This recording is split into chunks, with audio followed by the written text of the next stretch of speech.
time. No hesitation, no doubts. That's it? That's it. I've got it. And now a word from Ron and Fez.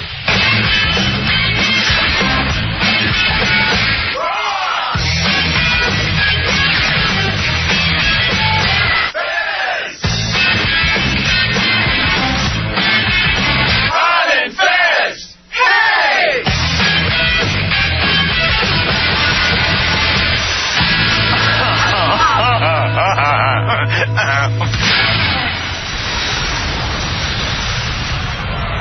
Buddies, it's the Ron and Fez show. Good evening, buddies. I'm Ron, there's Fez. Hi, everybody, and welcome to our show.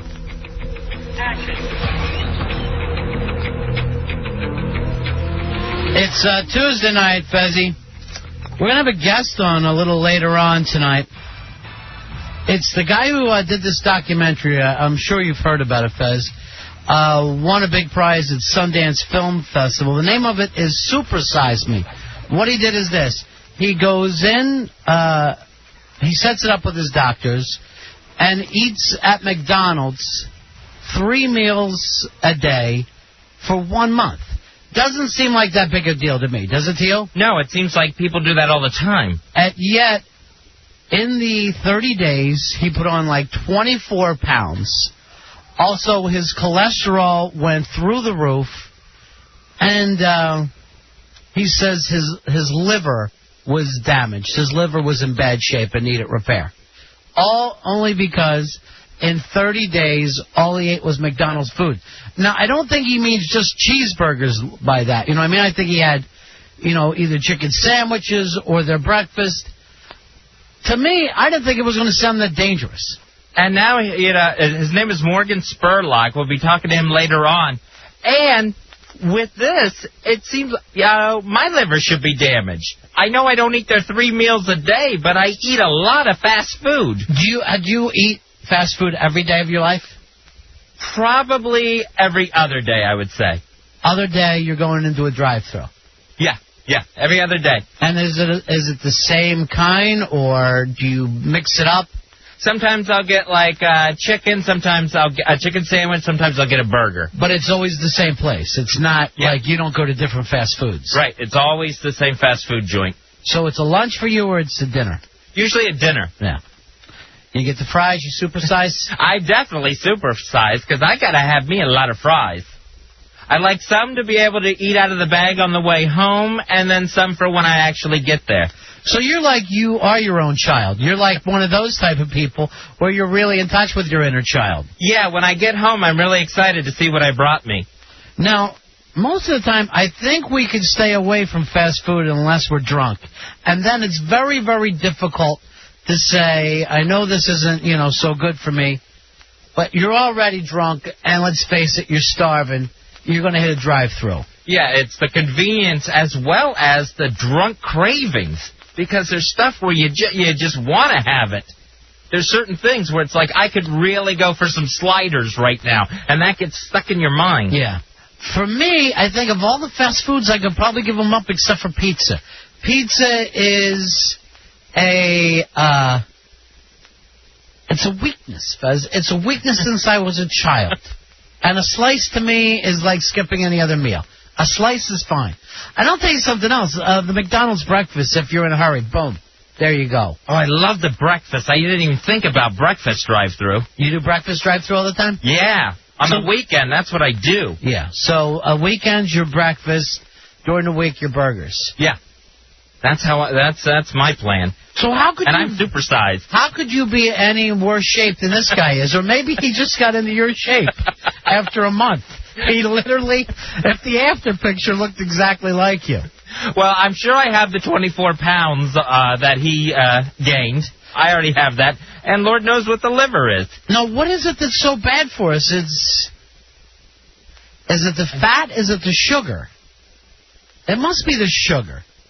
Boy, I would think it's the fat. Just the amount of fat that's in any of the stuff. Like the special sauce that's so fatty, like on a Big Mac. Even if you're doing like a McSalad shake or whatever they call it. There's no fat in there, is there? That dressing is so fatty. Then why have a salad? If it's going to be bad for you, you might as well eat the burger. Have you ever seen it where you shake the thing up and it looks like it's more dressing than lettuce in there? No. I got to tell you the truth. I've never thought I need to shake up a salad. I don't mean that insulting-wise. I'm sure it's fine. And I'm sure all this food, not bad for you as long as you don't eat it 3 times a day, 30 days in a row. But still, it's still just food, so why should that be bad for you? Well, even the fish sandwich, they say, I think has more fat than the cheeseburger. And you'd think, oh, I'm having fish today. I'm being good for myself. I thought with the Atkins, we don't care about fat. I thought fat is okay. I thought it was bread and sugar we had to worry about. We don't care about it till we start losing our liver. All right, well, check on this. If you want to jump in, 866-277-4969, 866-277-4969. What is the one fast food that is head and shoulders above them all? 866-277-4969, 866-277-4969. What is it for you, Fez? It's the Wendy's single with cheese. Even though you go to McDonald's? I go to McDonald's, I go to Wendy's. The Wendy's burger is the best. Yeah. The square burger. That is tops for me. Cheese, ketchup, and onion, my friend. And that's everything you've ever wanted in a burger? That is it. Yeah, it's perfect. I love the bun on that thing. I love the fact that the square patty, the cheese melts just right. All right, you're talking about it like it's fantastic. But and I don't mean that to put you down. I really want you to stay with me for a moment. Compare that burger to a Five Guys. Right. The Five Guys burger is great. I mean, is it a million times better like I'm thinking, or are you thinking it's just a little bit better, or the same? No, it's a lot better. But Five Guys, I didn't really think about as fast food. No, but I mean, I'm always just wondering why, when you know where Five Guys is, would you go get fast food? It's always just unusual to me. I'll make the extra drive, but I'm weird that way. All right, here comes Dubs. Dubs, you're on. Yeah, I always go to Arby's and get the chicken bacon Swiss. Oh, I forgot about Arby's. Is there a fast food you don't like, Fez? Because I love the beef and cheddar, and the Jamocha shake may be the best thing. All right, so you're not an every other day guy, are you? You're an everyday guy. The way they just throw the Swiss on there and put the honey mustard with the bacon, it's phenomenal. Oh, you're coming on like a connoisseur now, right? You feel that good about it? I feel that good about it. Yeah. He's a fast food critic. Yeah. Here's Mike. Mike here on Ron and Fez. Hey, what's up, guys? Hey, buddy. How you doing? I got to go with Taco Hell. You got to go with the Chalupa Santa Fe style. You know, it used to be the Gordita Santa Fe style, but then they win extra points because they went ahead and fried the bread. Now, to me, Taco Bell just went totally over the... They just have expanded their menu beyond where I'm comfortable with it. And they change up their menu too much for me. So I rarely run for the border. Yeah. You need an Old Faithful, right? Exactly. You see, that's my thing, too. If you're really going to have something like, I want something quick, you're not going to go there looking for an expanded menu. There must only be an expanded menu because there's a core of people going there all the time. It's not like, hey, the burger's so good, I got to go back. But the same people go there more maybe out of laziness than anything. So now they're looking around to look at the menu. And expanded menus always throw me off. Hey, Fran, you're on Ron and Fez. Hey, buddy. Hey, buddy. Yeah, with me, it's the Popeyes fried chicken.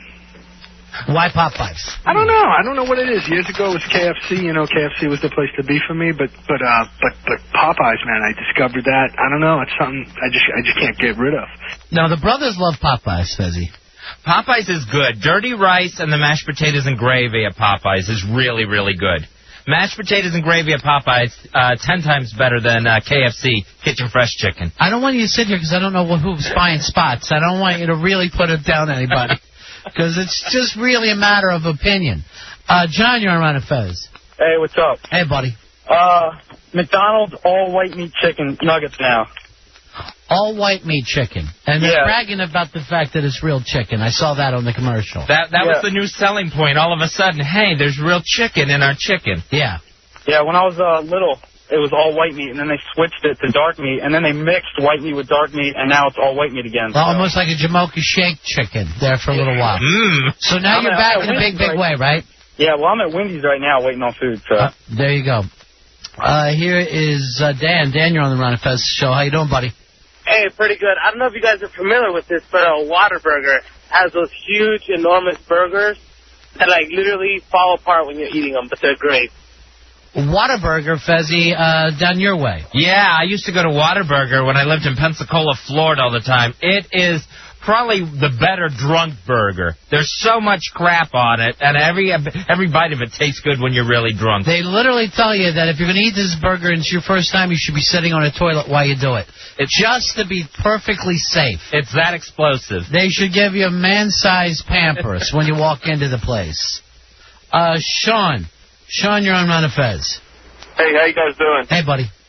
All right, I don't know if you've tried it, but that McDonald's McGriddle breakfast, like the sausage, egg, and cheese McGriddle.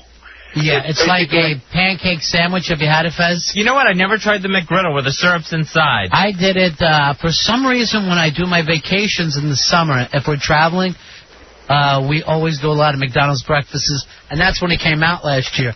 So I wanted to be driving down the road eating pancakes. But it's like they've taken pancakes, they make that like the sandwich part, and it seems like with a hypodermic needle they have shot syrup throughout the thing. I don't know how they get it in there and why it stays, but every once in a while as you're eating these dry pancakes, you hit syrup. I just like to go in for my own syrup injections. You should. Well, first of all, that would be just the same for you. All right, thanks very much. Bill, you're on Ron and Fez. Hey, Bill. Hey, how you doing, guys? Yeah. Hey, the drive-through coffee at McDonald's is unbeatable. The coffee's very good. There's even, some of them have cappuccino machines, and the cappuccino is really good. I never heard of drive-through cappuccino at McDonald's. Yeah, I had it upstate New York, and I drove, it was like at a campsite. Right. I drove back to the campsite. As I'm drinking my cappuccino, I drop off to breakfast with the family, drive back, pick up another cappuccino. It was so good. And I don't know what they're caught on. You know how, like, sometimes McDonald's will try things in different spots of the country? Yeah, they have their test menus. Yeah. Yeah, I love being a test market. Yeah, that would be exciting. I think Phoenix. I don't know what it is about the city of Phoenix, but they taste a lot of stuff there. All right, tonight we're going to be talking to a guy named Morgan Spurlock. He's got a brand new movie out called Supersize Me, even though it's not on this list. And I don't know what time we're going to have him on. Do you, Fez? I think about 8:30 Morgan will be calling in. About 8:30, he's the director of this documentary, Supersize Me, where he ate nothing but McDonald's food 3 meals a day. And apparently if they ever said, can I supersize you, he said yes right away. Do you get supersized, Fez? Yeah, I get supersized. I don't like large amounts of cola or anything like that. It just starts to really get on my nerves. And I don't want more than I can eat. I don't know whether it's worrying about the third world thing. I would rather go back and get another medium. I like the big gallon drum of soda. If you could only supersize one thing, I'd rather supersize the drink than the fries. But you wouldn't go buy a half gallon of soda while you're driving down the road and start drinking it, right? No, but I just like to have it. I like the biggest drink you can get, like at the movies, too. That's what I'm trying to point out to you. Why don't you do that when you're ordering a soda like at a 7-Eleven? Why don't you just go back, grab the half gallon of Coke, and drive down the road with that? You wouldn't think of it. But for some reason, if it's in a cup, you feel comfortable with it.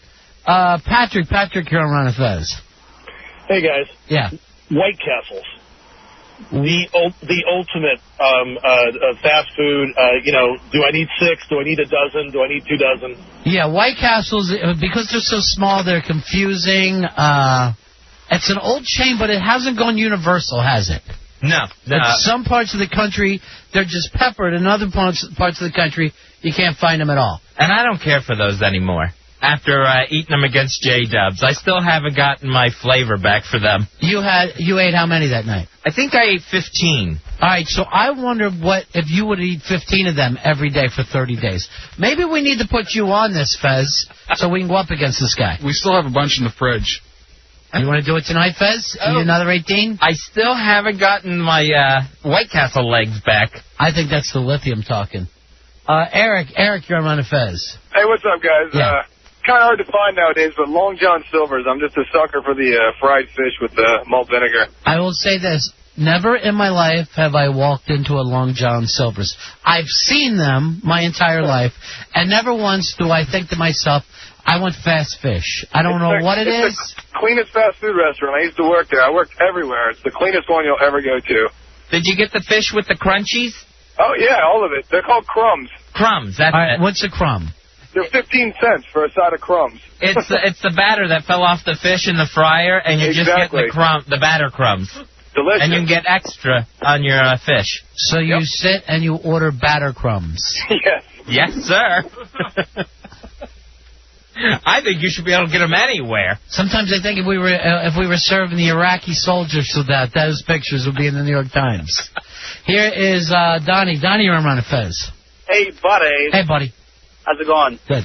Hey, the Checkers Big Buford. It's the bomb. Checkers, are they everywhere, Fez, the Checkers? I think they're everywhere. You know, I see commercials for them all the time. Yeah. You got to eat fast, you got to eat Checkers. But I never see one around. Now, I used to live near a place that made Checkers, like the buildings themselves, and they would put it together on this lot and put the whole building on a truck and drive down the road with it and slap it in somewhere. It was the weirdest thing I ever saw. Checkers, you big for them, Fez? No, I'm not a big Checkers fan. Pretty solid burger, at least, though, right? It's a solid burger. I don't care for the fries because they're more of a spicy fry. Yeah. If I get anything there, it's going to be a chili cheese dog with onions. You're like a large and plain guy. Yeah. You like it big and plain. Howard, you're on Ron and Fez. What's up, buddy? Hey, my buddy. Here we go, my all-time favorite. Roy Rogers Bacon Cheeseburgers. Roy Rogers, they make a big thing about fresh meat or something, right? Fresh beef, which is, again, let me tell you something. What's everybody else doing? doing? Their bacon cheeseburgers are like heaven, and the coleslaw that they have, yeah. Oh, man, it is the ultimate drunk food. Let me tell you, it's so good. You know what? I think if we didn't have alcohol and marijuana, so many of these things wouldn't be going so well. You'd think they'd do more business from midnight to 6 a.m. than being open the previous 6 hours. Yeah, I think, but maybe they should close down the rest of the time. Well, they have the ball pit for kids during the day, and that works out well. John, you're on Ron and Fez. Buddy. Hey, buddy. How you doing this evening? We're cool, buddy. West Coast. Carl Jr. You know, whatever. Nothing like it in the world. I don't know what it is about the West Coast. They have all different burger places than us. Yep. California has Carl's Jr.'s. Now, who are they like on the East Coast? They're kind of even tied in with somebody, right? If you're going to tie it into anybody on the East Coast, it'd probably be somewhat close to Burger King. Because they do all their burgers. All their burgers are flame broiled. Yeah. But they're heads and shoulders above Burger King. Thanks a lot. For whatever reason, in California and L.A., the burger is still like a real 50s thing. Like, we're going out for burgers, and the burger places all look more like, weird like that. I never get it. I mean, I go there and I go, okay, a nice little burger, but you don't compete with Five Guys. You're not even in the same league. And I'll yell that out if I have to. Vicky, you're on Ron and Fez. Hey, guys. Yeah. Okay, well, I'm from San Diego, and In-N-Out Burger is the ultimate. And it's the same thing. You have to get and their menu is really cool. It's just hamburgers, shakes, and fries, and that's it. It's all homemade fries, fresh meat. And I see that all over in California, but why didn't it become a national craze? I don't know. Because I think McDonald's is even from out that way. But it's fresh. It's fresh, so I don't know why it's not popular. I don't understand. I don't know. I went and ate there, and I can't say that I thought there was anything extra terrific about it. When I went to Vegas, there was an In-N-Out Burger. We had to take a bus, like a caravan, to go to the In-N-Out. It was a big deal. Just the name In-N-Out, it just makes you feel a little queasy. You know what I mean? And I'm sure every L.A. comic has done this joke, but... It is. It's true, though. It goes in, goes right back out, but it tastes so good. All right. Which time? All right, let's take a little break. We'll come back, Fezzy. 866-277-4969. It's Ron and Fez. Cheeseburger in paradise. We're back with the Ron and Fez show live on a Tuesday. Later on, we'll be talking to Morgan Spurlock from the documentary Supersize Me, where he lived on McDonald's for an entire month. 866-277-4969. We are a nation that flat out loves our fast food. We teach the kids this at such an early age, and basically that's it for the rest of your life. You really don't shake it once you've been introduced to those McDonald's fries at 3 years old. If they can hit you when you're 2 or 3, they've got you when you're 40 or 50. Yeah, with my niece who's 2, you can't say things like McDonald's or Happy Meal in front of her because she thinks it's time to go or she's going to go get one. All right, but here's what I'm always wondering about kids. Is it just the food, or do they just like the overall place? Is it like a nightclub for them? Are they getting a little boost from the sugar high? You know what I'm saying? It can't just possibly be the taste, or else they would just be going peanut butter and jelly. It's just as good. It's just as exciting for a kid. I think it's something about the food. There's something in the fries, because she doesn't even have to go to McDonald's to get excited seeing the bag. And you put French fries on her tray in her high chair, and she's gobbling them up. But is that different than anybody else in your family? Your whole family's fast food, right? The whole family. Yep, every one of us. Well, and several working in the industry. Here's Tim. Tim, you're on Ron and Fez. Yeah, Ron and Fez. You were talking about Carl's Jr. being tied in on the East Coast? Yeah, I forget what it was, but when I was out there to Carl's Jr., it reminded me so much of an East Coast place. Yeah, it's Hardee's. All right, very good. Even the signs look like Hardee's, right? Yeah, and they both have the $6 burger. Yeah. And they both stink. All right. This is cool. So there's a lot of things in common if we go down the list. But the West Coast people, they just brag about, their West Coast burgers. I'm not impressed. I got to tell you the truth. I don't ever find myself thinking I got to move to California, hit the 10.5, and grab myself an In-N-Out burger. Jamie, you're on Ron and Fez. Hi, guys. Yeah. Good show tonight. I can't wait to hear the man interview. Yeah. I'm rather skeptical about fast food. I don't really like it. We do a lot of car trips, so I find it really depressing to stop in most of the places. But Dunkin' Donuts just does it for me. Happiness is like a big box of donuts and just drive. It's freedom. You know what's interesting? Dunkin' Donuts is one of the real comeback brands of all time. They went through a long time where the donuts weren't really good, and then they got real competition. The one where I lived growing up actually closed, reopened, and rebuilt the entire building. Now, when Krispy Kreme came on and the Krispy Kreme donuts got to be so great, Dunkin' Donuts somehow said to themselves, we've got to turn it around if we want to stay in business. And they really kind of have. They're a much better donut than I ever remember. They're a bit better donut, and they went big on the coffee. And they have breakfast sandwiches now. So, do they? You can get through on a car trip with Dunkin' Donuts. All right, there you go. Dunkin' Donuts.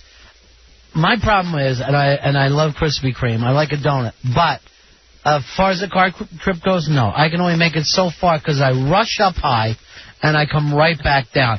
And it's kind of like cocaine where you can't rush back up as high again. It's kind of annoying for me. Here's Greg. Greg, you're on Ron and Fez.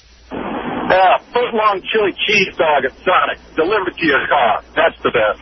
I just don't want chili and cheese on my dog, and the whole thing kind of just weirds me out. Sonic has a great thing. Oh, I love them. I don't even know what they're called.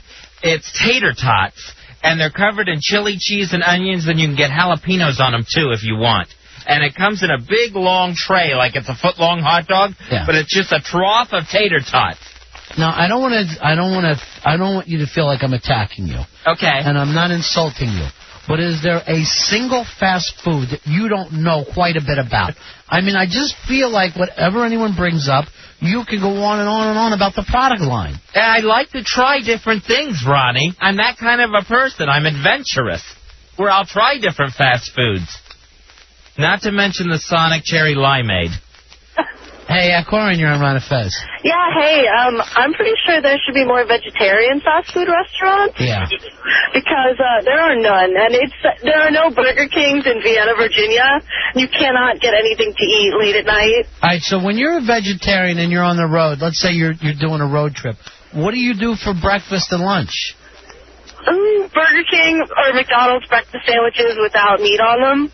Very good. Just egg and cheese. Yeah, just egg and, like, McGriddles. There's nothing like pancakes with eggs. Right. So good. So quick. All right, lucky for you, you're not a vegan, because the vegans couldn't do that, right? Because there's eggs and pancakes. Vegans are also stupid. All right, see, that's the other problem with the health food heads. You know what I mean? They always turn on each other. Here's Eric. Eric, you're on Ron and Fez. Hey, I got one that might stump Fez. Does anyone remember Arthur Treacher's?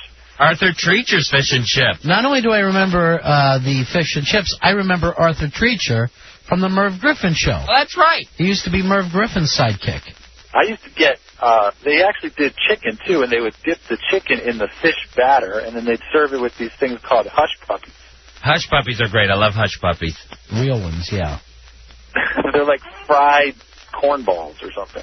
Yeah, corn dough or whatever it is. All right, Randy Fezzi is telling me that in the village, they have McVeggie burgers that they're starting to sell. So it's actually one of those veggie burgers through McDonald's. I wonder how that is. I wonder if that's any good. It would only be for vegetarians, I'm sure.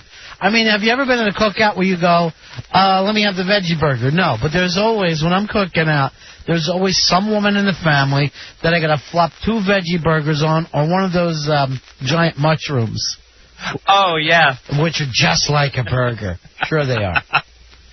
Here's Sandy. Sandy, you're on Ron and Fez. Hey, guys, how are you? Yeah, good. The best thing, I think, for a fast food kind of thing I've ever had is hot wieners in Rhode Island. I bet you did. I don't know that place. You Fez, hot wieners? No, I'll bite. What's hot wieners? Well, it's not. There's a couple little local places in Rhode Island that have the hot dog called a hot wiener. Little spicy hot dog, about 4 inches long, and they line them up their arm, and they throw meat sauce and onion and everything possible in them, and you can eat about 12. You know what's really kind of interesting is, like, urban areas have a tendency towards hot dogs still, like the immigrants initially did. Chicago loves its hot dogs. New York City loves its hot dogs. But then if you get out in the suburbs, you don't see, like, a lot of hot dog stands, like you see in a city. Yeah, then it's just plain. It's pretty much ballpark Franks out of the grocer's freezer at that point. Right, you're not really dealing with, like, real hot dog stands. Here's Scott. Scott, you're on Ron and Fez. Hey, my didn't eat a lot of junk food, but when they did, it was about once a month. They'd let us go to A&W Root Beer, get a burger, and one of those A&W Root Beer floats. A root beer float is a fantastic thing. You can't say anything wrong about a root beer float. I wonder if that came together by accident or someone just did it on purpose. You know what? The other thing I want to ask this guy tonight, we're going to have him on about 8:30. His name is Morgan Spurlock. Supersize Me is the name of the movie. And it opens, I believe, on Fridays. Also, I got to get the information from, it's the D.C. Film Fest or it's the Baltimore Film Fest? D.C. or Baltimore? It was playing at D.C. It played on May 2nd. Right. But is he in Baltimore now with that film festival? I'll find out. It's in a couple of Virginia theaters, too. Yeah. All right. So it's part of D.C. Film Fest D.C. 2004. Opening Friday, right? Opening Friday around. Supersize Me. 30 days in a row. 3 meals a day. He eats McDonald's. Apparently he puts on 24 pounds. And literally messes up his body. Yeah, cholesterol shoots through the roof, liver complications. Well, let me ask, you or anybody on the show, don't you think you could do this without problems? I would think, yes, I could do it. Yeah, I would definitely think I could do it. I think there's guys on this show that are already doing it. All right, Wonder Boy and Dubs, come on in, because you're talking about them, right? Yeah. I know Monster doesn't have the kind of wallet to throw around the fast food. Do you think that you could live on this diet for 30 days? Yeah, I feel like the one I have is probably worse. All right, what is your normal diet? On an average day, I'll get up in the morning, I'll eat Oreo cookies, like 3 or 4 with some 2% milk.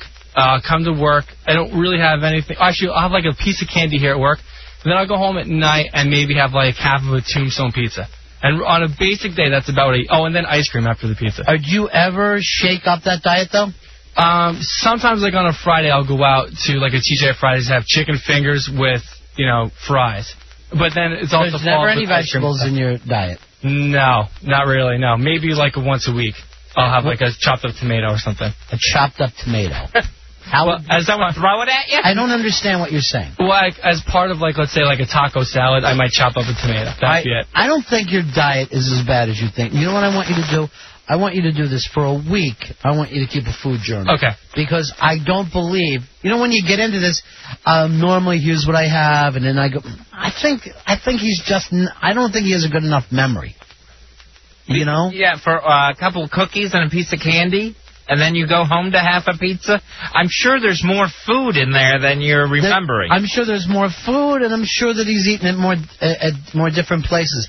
And then he just remembers one meal, and he thinks he has that over and over. Or else you'd be able to describe it better. All right, let me check with J-Dubs. Dubs, what's your diet like? My diet is, in the morning, I will have a turkey and cheese sandwich usually. Yeah. Grilled on the George Foreman. And then I'll have a couple double cheeseburgers from McDonald's. And that's it for you? That's usually it for me. Sometimes my chick will have dinner waiting for me at home. Which she won't now because you got the new show, The Hideout Nightly at 11 o'clock. So that's not going to happen for you anymore. No, she used to, it used to still be warm when I came home, but now she'll make something, leave in the refrigerator. So maybe I'll have it in the morning. That ain't the only thing that ain't left warm for you anymore since you started that. Now, how much soda are you taking in a day, J-Dubs? It depends on the day. It was about the equivalent of 2.5, 2 liters. Wow, 1.5 to 2 liters. Why don't you do this? Let's say Tuesday, you keep a food journal too.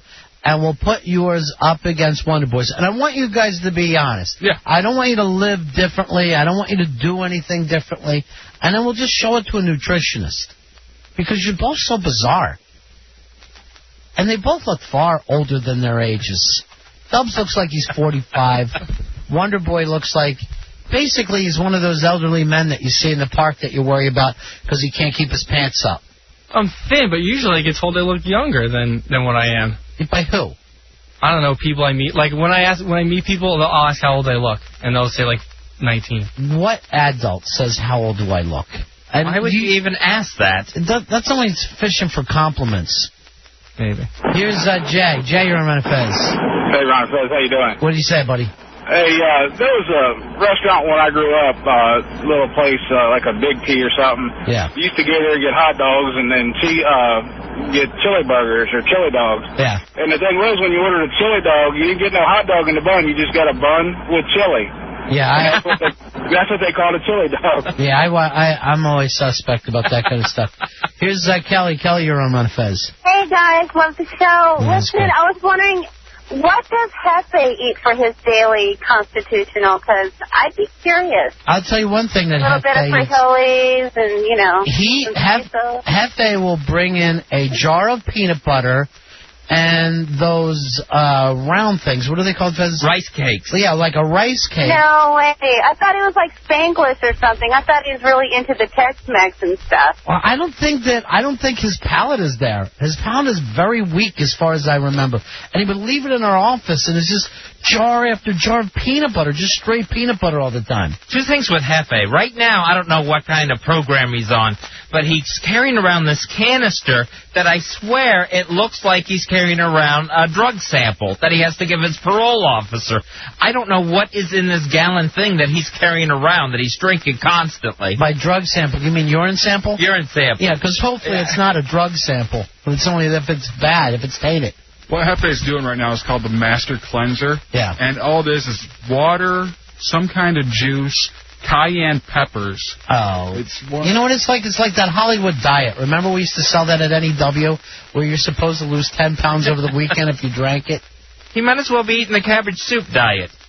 He's always on a diet ever since we've met him, and I have never seen a change in his weight. All right, he says it's water, lemon juice, maple syrup, cayenne pepper, and he's lost 7 pounds. From where? I don't see the dreads. We shaved his head. That's about all I can come up with. Here is Matt. Matt, you're on Ron and Fez. Afternoon, buddies. Hey, buddy.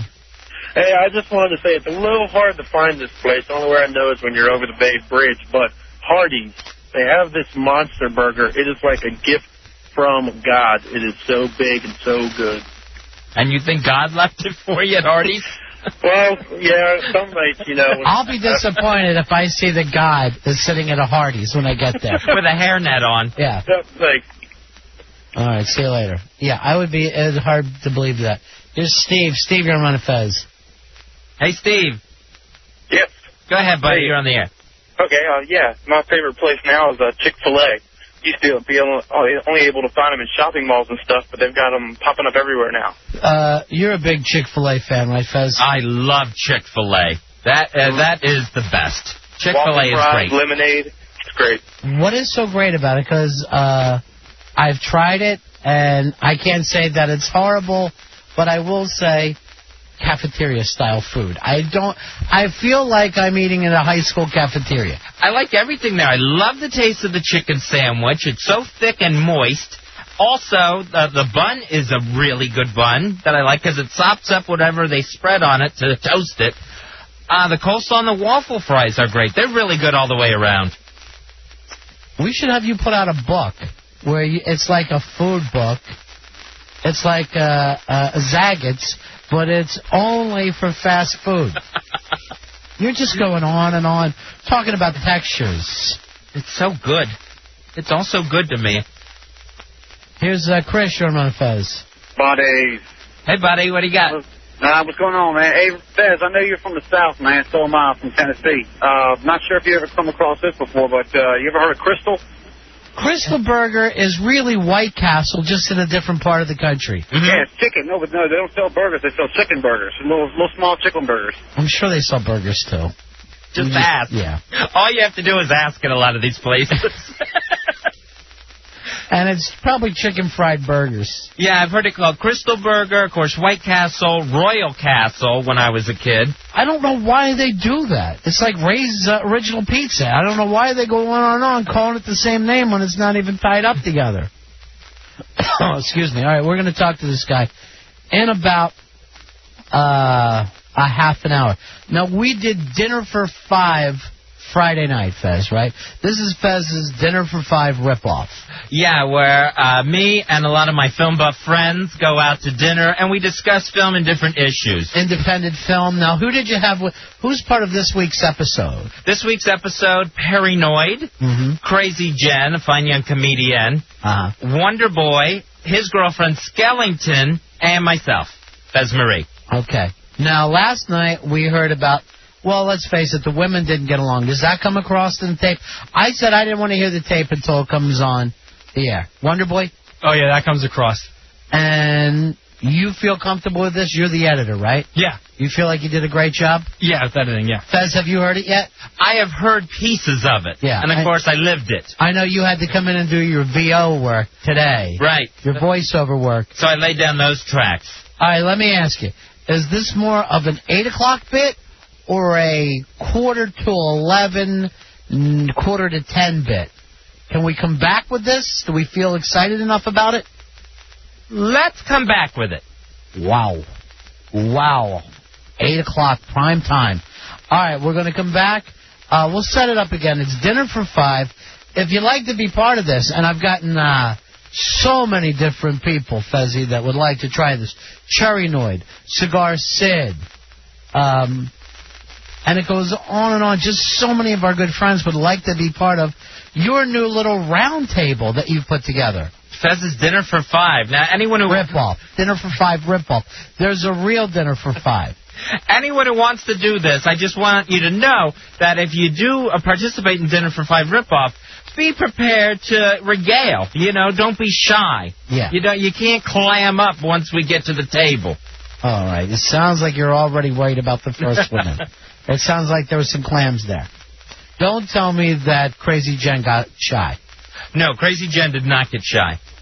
Crazy Jen was the straw that stirred the drink that night for Dinner for Five ripoff. Hey, Petrol said about that guide, he said he would buy one, Fezzy, if you put together a fast food faggots guide. Zagat's. Zagat's with a Z. Oh. Not app. I don't know. I only listen to country stations. All right, we'll take a break. We'll come back, and it's the first Dinner for Five, Fez's Dinner for Five ripoff, coming up next. You don't want to miss this. It's the Ron and Fez Show.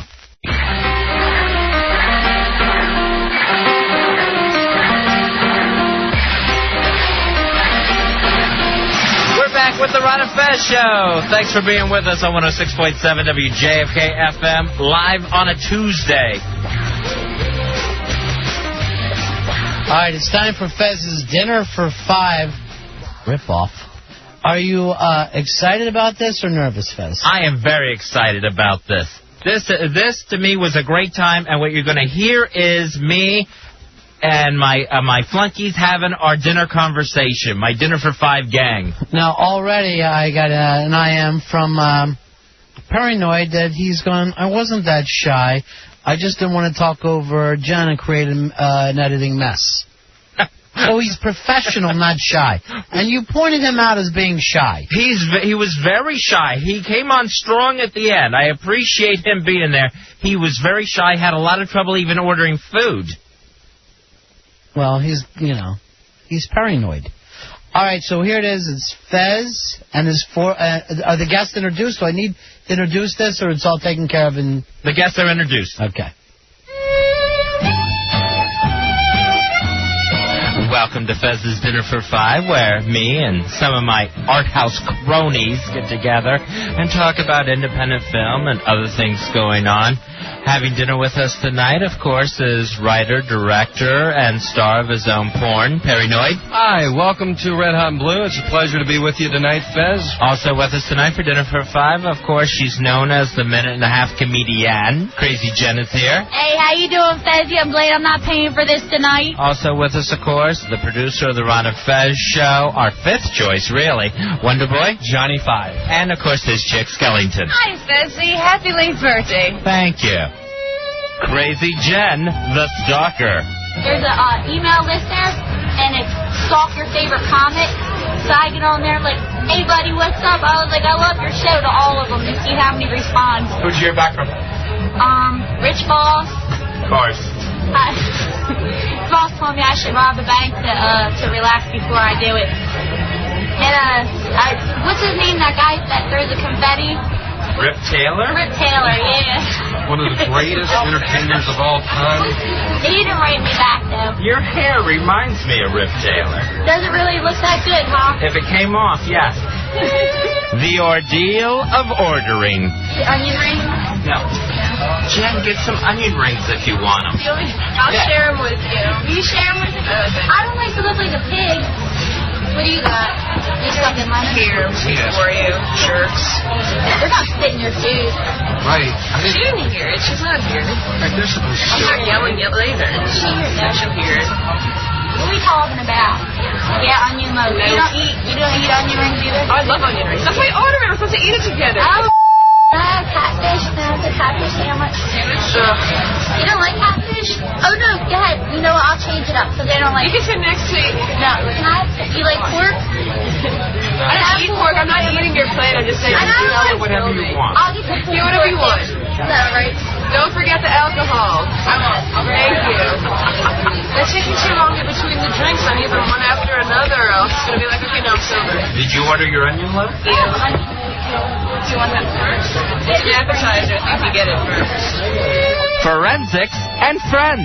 I went to med school, actually, at Georgetown University. You a doctor? No, actually, I'm an accountant. Why'd you go to med school? Because I wanted to be a forensic scientist. You don't want to do that now? No. It's all friends. Actually, I work with a bunch of policemen. I mean, CSI, not about CSI. Isn't Ross like a paleontologist or something? Dinosaurs and the coroner have nothing to do with each other. Okay. Wonder Boy picked a winner. You gotta be careful with diabetes because for years they told me that I was diabetic. I didn't pay attention to it. And after drinking myself stupid for 3 summers in a row, I found out that I was really diabetic, and then you wind up in the hospital and things are not that good. Have you lost any toes yet? No, I'm not losing any limbs, but actually I have very poor circulation to my feet. So I just see my doctor weekly for all the problems that I have. What are all your problems? I'm diabetic. I have Addison's disease. I have a tumor in my thyroid. Addison's disease, that's what President Kennedy had, right? Addison's disease is when you don't really have adrenal glands that work correctly.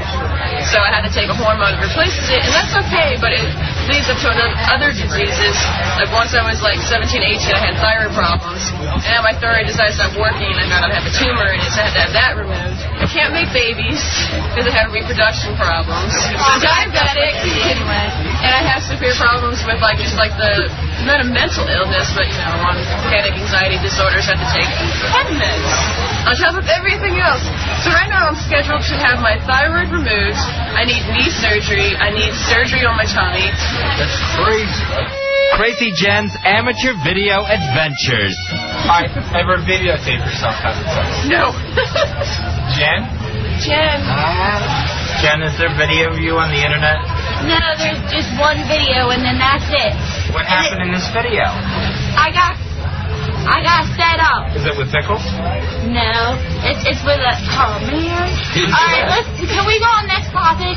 One time I was messing with the video camera, and I went and made my own little naughty video, just playing around. By yourself? Yeah, by myself, dancing in front of the little camera. And now I don't think I'm gonna be able to.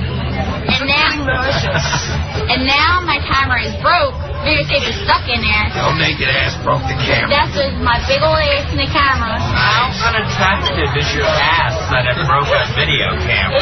It's really bad.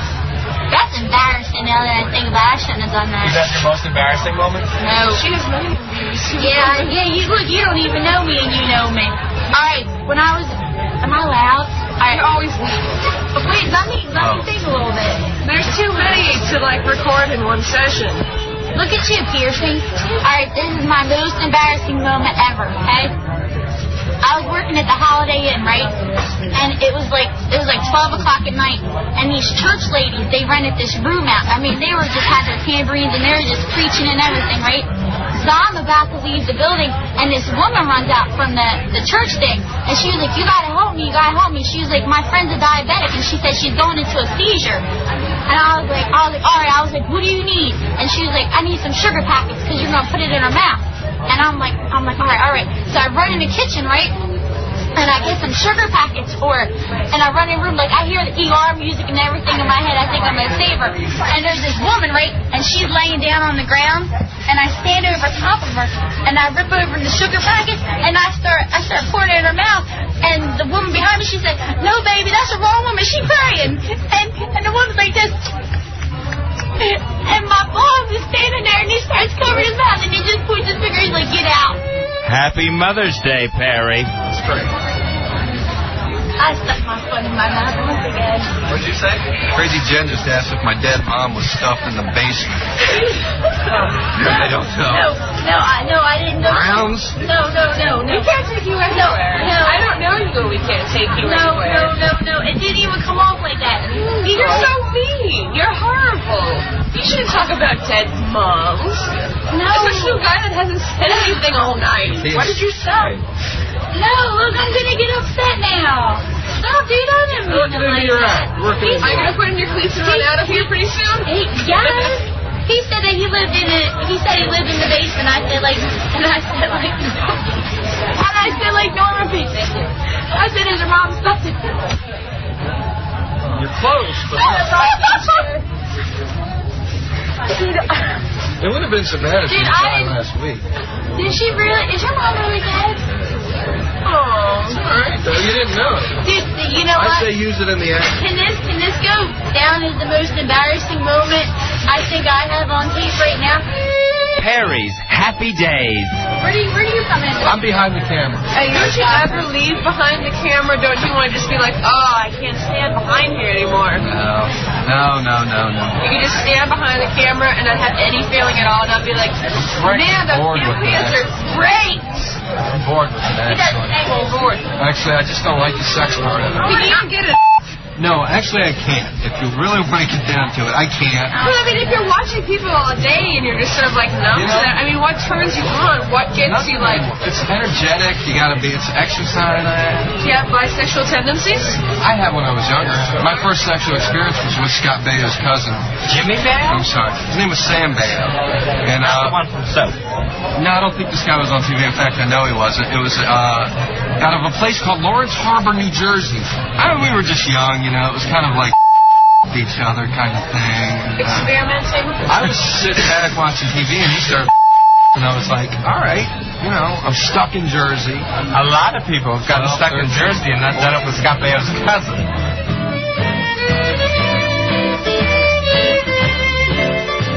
And that's episode 1 of Dinner for 5 Ripoff. All right, 866-277-4969. 866-277-4969. Tell us what you thought of Fez's new little Dinner for 5 ripoff. I thought, Crazy Jen is gold. I thought Perry's story was great. You should have stuck with that, Wonder Boy. And the next thing I hear is finally when we get to the weird part, boom, it's done. Well, that was the thing. The dinner was like that. It started to get weird by the end. Well, that's why you edit. That's why we have an editor. But, and where were you in this Dinner for 5? I don't know. I wasn't saying that much. I was mostly pushing the microphone around the table. It's Dinner for 5, not Dinner for 4, and a guy pushing a microphone. So you kind of kept it from being too exciting. But I will say this. Your chick has got way more illnesses than I could... if she would have mentioned 2 more illnesses, I think I would have got sick. All right, how do you feel about it, Fez? I think technically it can really tighten up, a little better sound quality. Yeah. But I really like the stories I was getting out of people. All right, 866-277-4969. Should Fez do this again? Should he get out there? Here is Tom. Tom, you're on Ron and Fez. Yeah, no, Fez, I don't think this one's working out too well. The stories didn't move me. I love y'all's show. You do a great job. Your in-studio stuff is a lot funnier. I don't know. That's just one man's opinion, so. I got to tell you, though, when I heard it, I think we need more Perry on the show, and we need more Crazy Jen on the show. Those two crack me up. They both, it's all of a sudden you'll hear a story you weren't expecting out of them. That's the good part about those two. It just comes from nowhere. All right, who are you looking at doing it again with, Fez? Have you given it much thought? 866-277-4969. Or even if you have an idea of somebody that Fez should invite along on one of these. Yeah, there's certain people that I've looked at here. Cigar Sid mentioned he wanted to be part of it. What do you think of Cigar Sid? No, Sid cannot be part of Dinner for 5. What's the problem there? Sid comes in here and doesn't talk. Yeah. He does not talk in here. He's not going to talk at dinner when handed a microphone. I've seen this now up close. I know what it takes to go ahead and tell a story. Eric, you're on Ron and Fez. Hey, Fez, great show, man. It's got promise, man. The chicks are wacky. Yeah, the chicks are wacky, and I kind of like the girls. I liked the paranoid bit a lot. I was really disappointed that bit was edited out. But one thing that doesn't work on a technical side, Wonder Boy, is when the people are talking over each other. It should be kind of Fez having dinner, asking people things. When everybody started ordering and going back and forth, I couldn't follow it. Right. We also had a situation where if you put your drink down too hard on the table, it would cut out the mic. You need a boom mic. Yeah, we can get that set up for the next time. Are you going to be the mic guy from now on? Because that's what you were in this one. Yeah, I can be the mic guy. I don't mind dragging the mic over the top of people talking. Okay. All right. So he won't be part of the dinner anymore since he really didn't do anything this time, Fez. But he will be your mic guy. So he's just going to help engineer it. Well, engineer and choreograph. Here's Lacey. Lacey, you're on Ron and Fez. You have to take me next time, Fezzy. Lacey is, Fezzy, the young lady who you start listening to us in jail, right? That's right. Yeah. You have to take me so I can tell you all the fun stories that I experienced there. Crystal Beth, you would be great on this. I would like to take you on one of these. And I will blow your mind with some stories, okay? And they're true. I think you blow our mind just with your breasts, so that'll work too. All right, yeah. We're going to let you in. I like her, Fez, and I think she'd be perfect for Dinner for 5 flip-off. Marie, you're on Ron and Fez. Hi, you guys. Hey, listen, first, Fezzy, my daughter is 14, and I have gotten her off of the window in the wall, and she is IMing you. It's Emily. Okay. Okay, but anyway, I'm in the car. I enjoyed it a lot. You did a good job. You did a really good job. But enough of Jen. I liked the other one. Skellington? Who has all the illnesses. You like illness talk? Well, not necessarily illness talk, but I thought it was really interesting. Makes for good dinner conversation. All right, there you go. Illness is interesting, Fezzy, so you might want to remember that as something to run through week after week. Knee surgeries and thyroid tumors. All right, I've already heard back from Cigar Sid, who's you've heard, and he goes, I do talk a lot. I just can't talk about 70s wrestlers. And that comes up a lot around Fez. He would have to come in here and be he doesn't even talk about the Redskins with us. His passion. He says all you talk about is 70s wrestlers and 70s sitcoms, and he doesn't know a lot about that. Sid would actually have to come in here and prove to me that he can talk and tell a story and have a conversation before I let him go for dinner for 5. Hey, Diap would like to come, Fez. What do you think of him? Oh, I don't want to have to eat chicken fingers. Why don't you do this? You take ADF out and do dinner for 5. I'll take his chicken and show her the sights. I'll show her Mount Ronnie. Hey, Steve, you're on Ron and Fez. Yeah, hi guys, how you doing? Yeah. I think the segment is touched by genius, but I would suggest you keep the chicks and maybe get Sam Huff to go. Sam Huff would be interesting, Fez. Sam Huff would be great. I would love to get him on dinner for 5 ripoff. That's the type of people we got to be looking at. You got to start and bring this up a peg. Some of the people so far that I'm just considering here.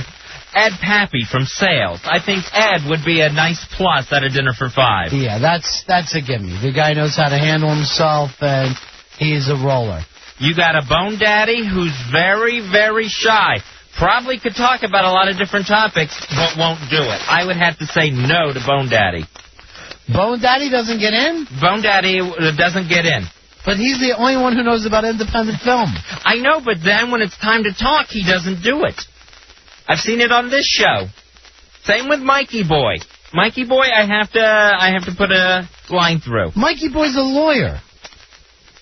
Then why doesn't he talk in here more? All right, you took Wonder Boy on your dinner for 5, and he never got off a word. And literally almost edited just the 2 girls talking the whole time. All right, Cherry Noid would like to be in. Cherry Noid, yes. Wow. Cherry Noid, I'm sure, has some great stories. We'll put her on the list, the yes list. Maybe you could do an all-girls night one night. And just you and chicks. That would be fun. Yeah. The Goddess would be in. Yeah, the Goddess would love to come. An all-chick night? And she could actually even bring up, like, costumes and stuff. I got to tell you the truth, Wonder Boy. I thought we were going to get more. I thought it would have a beginning, middle, and end, and I thought it would rock the house. I don't feel like the house has been rocked first time out. I wish you would have taken a couple more days, as I told you, not rushed the editing, and made sure you were happy with what you had. I feel like I didn't necessarily tape a good beginning, middle, and end, so now next time I know maybe to set up that a little bit more. What about this? What happened to the Perry story? We have somebody who had a homosexual experience with a celebrity's cousin, and it was cut short. And he just started getting into the story. Did he tell the whole thing? I don't think he told much more than that, though. I think that was the thing. Someone else probably took over the conversation after that point. That was the run of that story. And you have to bring enough tape. Because you only recorded half the dinner before you run out. Right. With tape and batteries, so I'll have to bring more batteries in. So your girlfriend can't have kids? No. And she's got a tumor where? I think it's in, like, her throat. What do you mean think? Wouldn't it be something that you'd be helping her with all the time? Well, I mean, there's not much I could do about the actual tumor. It's where her thyroid, I think it's where her thyroid gland used to be. It's in her throat. All right, Bone Daddy is mad and says he wants the Odd Couple and Carl Burnett DVDs back. And then Cigar Sid just wrote, good, take them back because that's all Fez talks about. So it seems... How did he know what Bone Daddy wrote? I just read it, and he wrote it in. Oh. IMs are done immediately. Oh. I'm sorry, I have to make sure this has the highest standards. I need people that are going to talk. You know what? Let me just even bounce this off of J-Dubs to see what he thinks. I thought I was going to hear more, and I'm not sure on a technical thing. Maybe we just do the dinner in here, Fez, and I leave, and you just have sandwiches with them on a Friday night. Do you think it worked on a technical sense?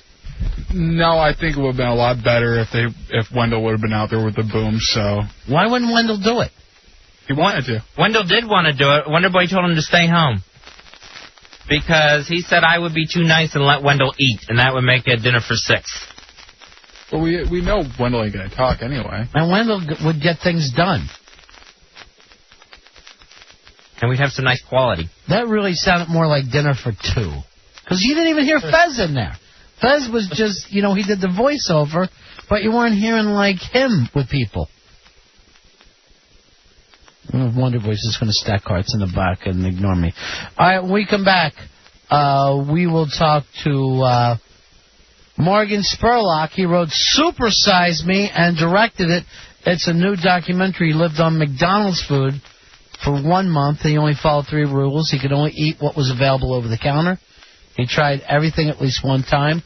No supersizing unless offered. In a month, you will find out what happened to his body. A month of eating nothing but McDonald's food. We'll be right back. It's the Ron and Fez Show.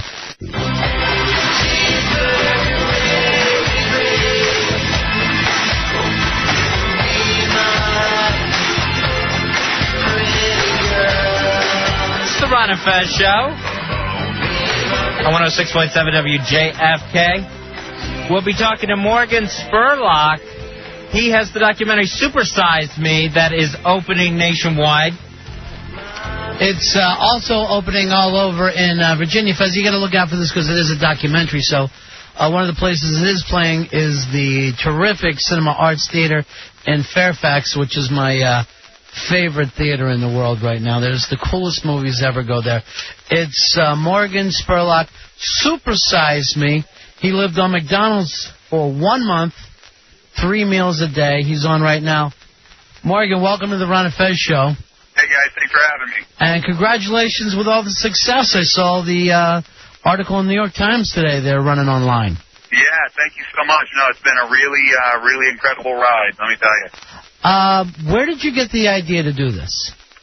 For me, you go back to November 2002. I was sitting on my mother's couch, feeling like we all do on Thanksgiving Day, all stuffed and tryptophaned out, flipping through the TV. And they started talking about those 2 girls that were suing McDonald's. And for me, when I first heard about the lawsuits, I was like, come on, is that where we live now? We live in a world where we're going to suddenly blame other people for, selling us food that we buy, that we eat. That's what's happening. And then the more I started hearing about the lawsuits, about the marketing to kids, the way that, the way food's manufactured, all the ingredients that go into it, I said, there's definitely a basis for an argument here. Whether or not I support it, because I'm not a very litigious person, that's something else. And a spokesperson from McDonald's came on TV and said, listen, you can't link our food to these girls being sick. You can't link our food to these girls being, fat. Our food is healthy. It's nutritious. It's good for you. So then the light went off, and I said, well, if it's that good for me, I should be able to eat it for breakfast, lunch, and dinner for 30 days straight with no side effects, right? So that was kind of the impetus for the whole thing. So you went in this more scientifically or for entertainment, information? How would you say you went? I think I wanted to kind of strike a chord somewhere in the middle. I really wanted the film to be extremely informative, but at the same time, I wanted the film to be entertaining. I wanted to create a movie that would be accessible to the masses. People don't like to be preached to. I don't like to do. I'm sure you guys don't like to be told what to do. Right. So, I wanted to make a movie that, people would come in, they'd laugh, they'd kind of let their guard down, let their walls down a little bit, and they'd be a little more receptive to this information. And that's what we made. We made a movie that, as much as it's a documentary, it's a comedy. The film's really funny, but, it's a black comedy. It deals with a really serious subject, but it's really accessible. And in 30 days, you put on weight? In 30 days, I put on 24.5 pounds. My liver basically turned to pate. My doctor called me and said I was turning into foie gras. Because the fat content of my liver was so high that, the enzymes that were being released into my blood increased by like 2,000%. My cholesterol went to 65 points. My libido completely disappeared. My sex life completely fell apart during this. Now, do you think this was from sugar, from fat, from salt? What did the doctors think it was? I think it's a combination of everything. I mean, the food is very high in fat, very high in sugar, and the salt, of course, the high fat, the high salt content can make sure your body does retain water when you start eating that much salt. So it was definitely a combination of a variety of things. Not to mention the caffeine. I mean, that's a lot of caffeine that I was drinking as well during the month. Because from just the colas or whatever and coffee. Oh yeah, absolutely, just all the soda. We're talking to Morgan Spurlock from the film documentary Supersize Me and SupersizeMe.com. Morgan, what was your diet like before you started this 30 days? Yeah, I was like everybody else. I would, get up in the morning, get myself a bacon, egg, and cheese on the way to work, grab some, pasta or a burger for lunch. And then, for dinner would usually be my healthiest meal of the day, because the ironic part of this whole thing is my girlfriend is a vegan chef. My girlfriend is a vegan and vegetarian, so she would, usually if I'm eating home with her, we're eating like vegetarian meals at night, because she's not cooking up any meat in the house. So that was always at least one healthy meal you were having a day. Before this I was having maybe one healthy meal a day. Right. And that's amazing that you just really add that, because when I think I know quite a few people who at least have one fast food meal every day. Oh, yeah. I mean, there's a lot of us, because it's so easy. That's the thing. And we don't really think about what we're eating. We go in there, hey, you want to supersize that? Sure, man. Come on. It's only 5 cents more, and we get all those extra fries and that extra soda. A supersized soda, man, nobody should drink a supersized. That's 3.5 cans of soda. It's 42 ounces. I like those. Yeah, I know that you like them, but you hear what's happening to them, Fez, and you're having anxiety problems, and you never think to yourself, I'm going to quit caffeine. You never said to yourself, I'm going to get off sugar. You go on pills instead. Just take some Ritalin. That's what we're doing to all the kids. Just self-medicate. He's on lithium right now, and I wish I was joking more. Oh, my gosh. And that's the problem. Like, we went. One of the scariest things in the film, apart from all the things that happened to me, we went into schools. The food we serve our kids in public schools is terrible. It's like the kids are having lunch in the middle of a 7-Eleven. It's like they got ho-hos and ding-dongs and soda and candy and chips and pizza and French fries. And then they're like, wow, the kids don't pay attention in class. Oh, man, we better put the kids on Ritalin. They've got ADD, ADHD. Man, take them off the junk. Let's get this stuff out of school. And the interesting thing is, we wonder why the rest of the world hates us when we try to lay our culture on them. Yeah, that's the thing. We've totally franchised out this American lifestyle. McDonald's alone is in over 100 countries on 6 continents. Yeah. McDonald's feeds 46 million people worldwide every day, more than the entire population of Spain. Morgan, that's incredible. Did you find yourself addicted to it by the end of the 30 days? I would, and about halfway through the diet, I was getting these massive headaches, these incredible migraines that would just wrap around my whole head that would only be alleviated by eating. The minute I would start eating the food, they would go away. And at the end, when I stopped and I started, my girlfriend Alex put me on this detox diet at the end to help kind of flush my body out. Right. For about the first two and a half days of this, I was having massive withdrawal symptoms. The incredible migraines came back. They lasted almost a full 24 hours. My body was aching. I was having sweats and the shakes. I mean, it was terrible. And the interesting thing is, in fast food, and we all eat fast food, but it's really not as good as a mom-and-pop place. Oh, totally. And yet we pass them to go to the fast food. It's amazing. Well, the great thing, you can pull up in a fast food place. Come on, they bring it to your window. You don't even got to get out of the car. We're all about the convenience, the speed. We've hurried up so much, that we don't have time for anything. And we interviewed former Surgeon General David Satcher in the movie. What a brilliant guy. He said one of the greatest things. He says, if you don't make time to take care of yourself now, you better make time to be in hospitals later. And that's the way we're living. It is definitely the way we're living. All right, the film is coming out this week. You can see it all over Virginia. Supersize Me. And go to supersizeme.com to read more about this.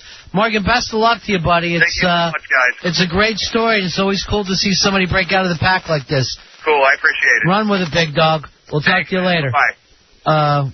Very kind of a neat story, Fez. He's just a guy who just shot this little experiment by himself with his camera, just him and his friends, and this thing is now a huge hit in film festivals all over, getting a theatrical release.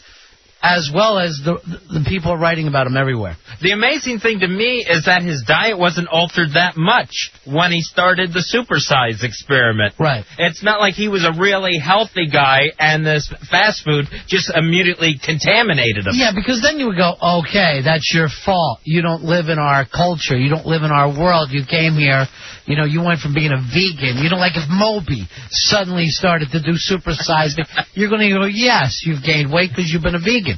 But, you know, kidding around with him about this, Fez, and I never understand your doctors. You're having anxiety and depression problems, yet they never worked on you about caffeine. They never tried to take you off caffeine, and they've never worked on your sugar thing. I've been given the diet thing every time I go in there. You just don't listen to them? And I have a lot of trouble listening to them. Yeah. That's a big problem for me. But you would think before you went on, not Ritalin, what are you on? Zoloft. You're on Zoloft and lithium, Supersize. Oh, boy. Supersize lithium. Lithium. By the way, whoever I tell, I just told a friend of mine that's a scientist, I go, Fez is on lithium, and they went, oh. I get that too. Yeah, and she literally goes, can I send you some stuff? Let me look up some stuff and send it to you to give to him. I go, I'm talking to him all the time. I go, he is with like 3 different doctors on this, and they're still going, I don't know. And then I go, you know, let's call Fez. Let's just check to make sure that he's okay. I keep consulting the thing that came from the pharmacy, too. Have they brought up to you that maybe you should get off caffeine? Yeah, the caffeine's been brought up to me. Yeah, you drink a cola with every meal. Yes, I do. That is something I actually tried to at least temper. Yeah. Because now what I'll do is if I buy soda, like at the store, instead of getting like a couple of 2 liters, I'll get a caffeine diet one as one of the 2. So it's like I know I'm still drinking soda. Wonder Boy's laughing behind you. And when Wonder Boy laughs... But I'm trying to wean myself off of it. But you did say and brag that you supersize and you want a giant beverage. And you were bragging about this an hour ago. Yeah. And he just said that's like having 3.5 sodas with you. And when do you ever sit down and think, I could really kill 3.5 sodas? Because it isn't for thirst anymore. I don't know if soda ever really quenches your thirst. You know, I don't know if you're like a really thirsty person if a Coke helps you. You know, it can start out that way where it's like, a nice cold Coke and you're really thirsty and you hit it. That feels really good, but there's nothing really sustaining there. Do you ever notice, like, if you have a Coke at the zoo, like you're outside, you can't even finish it? It just starts to feel really heavy or whatever to you. And really, cola is like a bizarre flavor, too. You know what I mean? Like, there's nothing like the flavor in cola anywhere else. Yeah, and I've had times where I just have to run for a cola. I just have to have it. Like I might as well be injecting it into my veins. Yeah, that's more of a caffeine and sugar high than it is thirsty. Because if you were thirsty, you would really only drink water. Like if you were mowing the lawn, you wouldn't come in and have a Coke, right? You'd come in and have a water first before you had the Coke. You might have one later. I would do it the other way around. I would have a Coke first and then a water. Yeah, you're going to die. That's how I would do it. You're definitely going to die. Because I don't think that you should be all sweaty and come in and pound a Coke. But again, I'm not sure, like I said to Wonder Boy when he talked about his diet, I don't know, like you may say those things, but I don't know if you really do them. I don't really know if you live that way. I don't drink as much soda as Jay does, but I drink my fair amount of soda. You drink it. Well, you're a big beverage drinker. You slug in waters here, and then during football games you slug beers. Right. Where you literally try to do something about it where I'm only going to drink hard in the second half. And you got little rules just because you know. And I'm not saying like you're an alcoholic. I'm saying you're such a beverage drinker that you have to make up little rules for yourself. Yeah, I'm a second-half drinker during football because I like to have something in my hands. I like to, at all times, I like to have a drink nearby. All right, remember that lady who called earlier and said Emmy was IMing? She's 14. She's writing out. Can we give her something out of the prize closet, or is 14 too young, or should her mom call? Yeah, if her mom calls, we can take care of it that way. All right, Emmy, your mom has to call. And then we'll give you something. You're too young for our closet. Yeah. They have rules. Here is David. David, you're on Ron and Fez. Hey, what's up, buddy? Hey, my buddy. It's a coincidence, but I was coming out of McDonald's with a 20-piece McNugget right when your interview started. And while I've been on hold, I've finished off 10 of them. Yeah. But I don't drink caffeine, and I don't drink colas. I don't think it's going to hurt me as much. I mean, anybody should know if you eat McDonald's for 30 days, it's going to hurt you. Yeah, I mean, I think that you want to be able to do a little bit of everything. You know what I'm saying? I mean, you do. Obviously, when you're younger, you can get away with things. Then every year after that, it gets harder and harder on you. But I say you can get away with it younger until I see some of the 10-year-olds now. And they're gigantic. And they're huge, and they got big, fat feet, and they're having trouble getting up. And why did this happen? Why is it our generation that are raising kids this way? Why are our kids enormous when our grandparents' kids weren't enormous? Well, even when I was a kid, I remember we didn't go to McDonald's constantly. I mean, that was pretty much a treat. Well, and the other difference is probably when you were a kid, it didn't seem like these fast food places, there was so many of them. You know what I mean? Like, there was McDonald's, there was Burger King, there was KFC. Now you've added like 100 more to that. And they're so much closer. Remember when you were a kid, you would have to drive to the McDonald's, and everybody would get in the car, and there would be singing. And now the mom's coming home from school, and she whips in.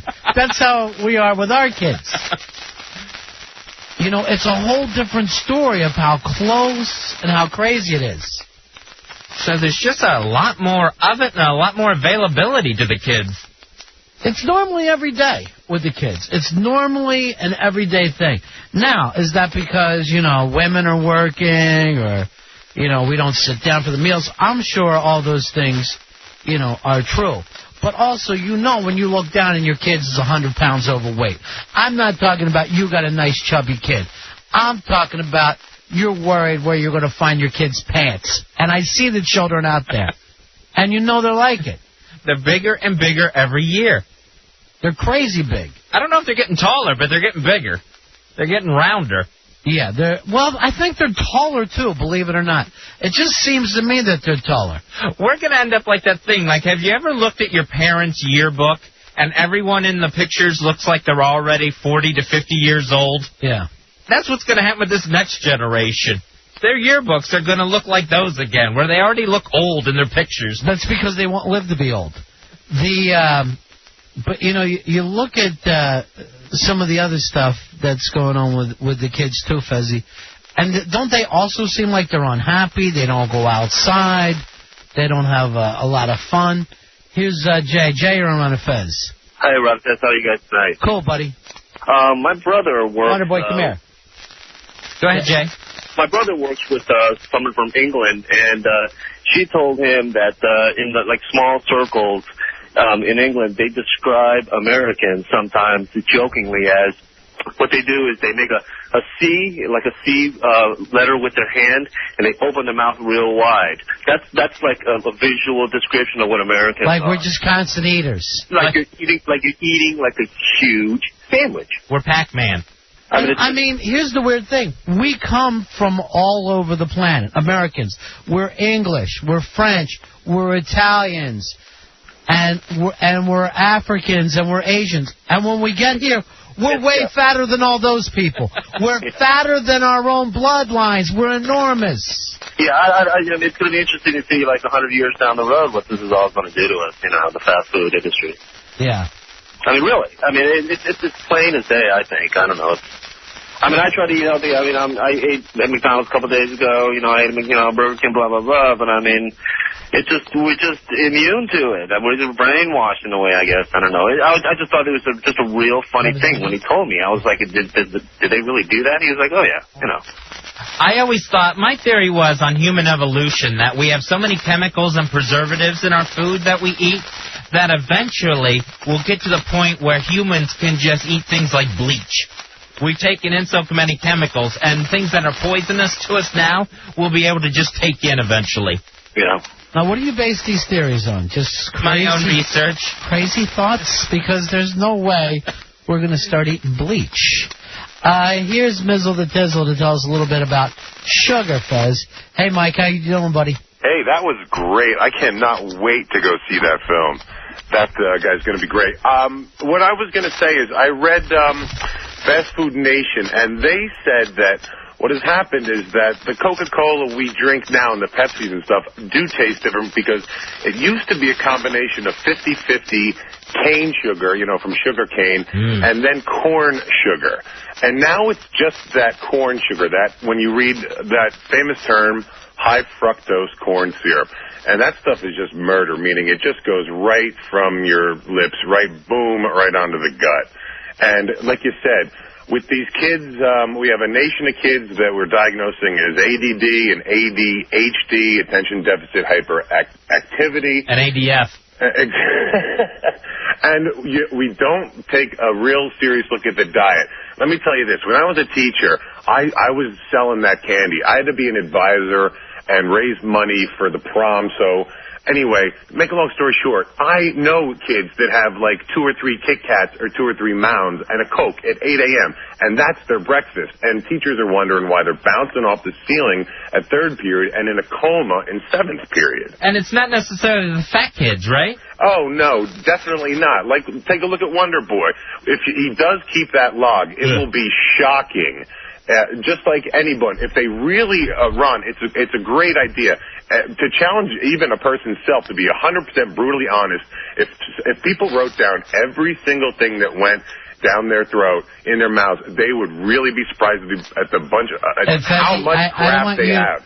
Fezzy, I don't want you to put down what goes down your throat and in your mouth because we're under FCC restraints. That came out wrong, but like as you long said, as it's before Friday, my list will be fine. Ooh. And it's also the availability. Guys, tell me that street where you guys are on. There's a Dunkin' Donuts literally every mile. Every mile. Thank God. And I mean, you can say that about every fast food place. Do you notice they cluster? I forget why, but there's a reason why the McDonald's is next to the Burger King. You know what I mean? Maybe somebody else knows that. Because that's where the school is. They try to be as close as possible to the schools.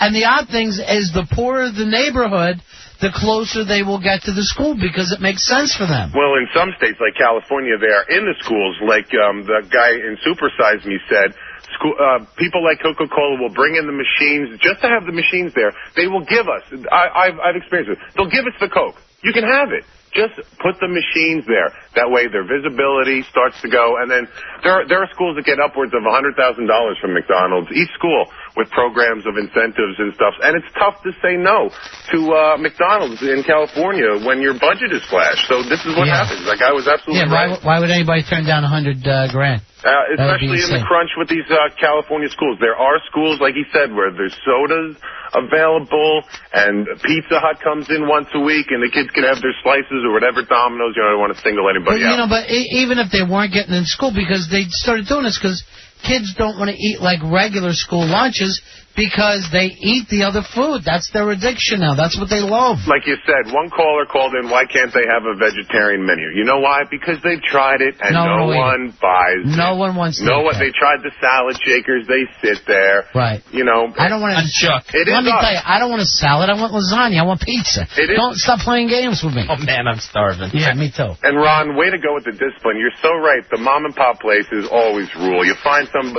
nice person, you start up a nice conversation. Next thing you know, you're eating a burger to die for, you know? Thanks, Mike. All right, guys. Peace, Fez. Thank you, Mike the teacher. All right, here's another Mike. Mike, you're on Ron and Fez. Hey, Mike. Ron, hey, Fez, buddy. Hey, buddy. Go ahead, pal. Well, when I was a kid, a sandwich consisted of 2 slices of bologna, a piece of cheese, 2 pieces of Wonder Bread, and mayo. And now, a sandwich, that would even be half of what people put on a sandwich today. So the portions are out of control. Yeah, the portions have gotten gigantic. A bagel never used to be the size that a bagel is now. A muffin is about 5 muffins muffins have just exploded in size. And it never used to take 2 hands to hold a muffin. I don't know why muffins got so big. And let's face it, so damn good. Now they're the atomic bomb mushroom cloud. Yeah, they're just gigantic. Like the size of a bowling ball. You can bowl with muffins. you should never eat anything bigger than your head. That's a good idea. And literally put it up to your head, and if it's bigger than your head, you shouldn't be digesting it. It's a real good point. But even try to remember this. Remember the way like your grandparents would eat, where they would like have sardines or something, you know? They would eat totally different. If you remember, all of our grandparents were totally into vegetables. Vegetables were very big with them, and because they were fresh. They didn't go to the supermarket for the vegetable. They went to the farmer. There was a place to go. And people would wait for the seasons to have fresh food. Now the lima beans are there all year long. They're bland, so it's not an exciting food. We get sick of it. We're tired of it. People were basically meant to eat with the seasons, where you would have apples one time of the year and watermelon one time of the year. Now we have them year-round, and they're not the same foods that we used to get. They are something totally different. Greta, you're on the Ron and Fez show. Hey, Greta. Hi. Hi, how are you doing? I just wanted to say I was raised eating, like, nothing out of a can or anything of that nature. My grandmother made everything because she raised me from scratch. And now I have a kid, and I'm kind of worried. You mean she raised the girl? Yeah. No, like scratching her underarm or whatever. No. Seriously, like, she just made everything from pure, like, I don't know, she would throw mangoes and fruits all together in the blender and give me that for, like, juice, you know. We wouldn't, like, drink sodas. Like, those orange sodas are so disgusting, you know.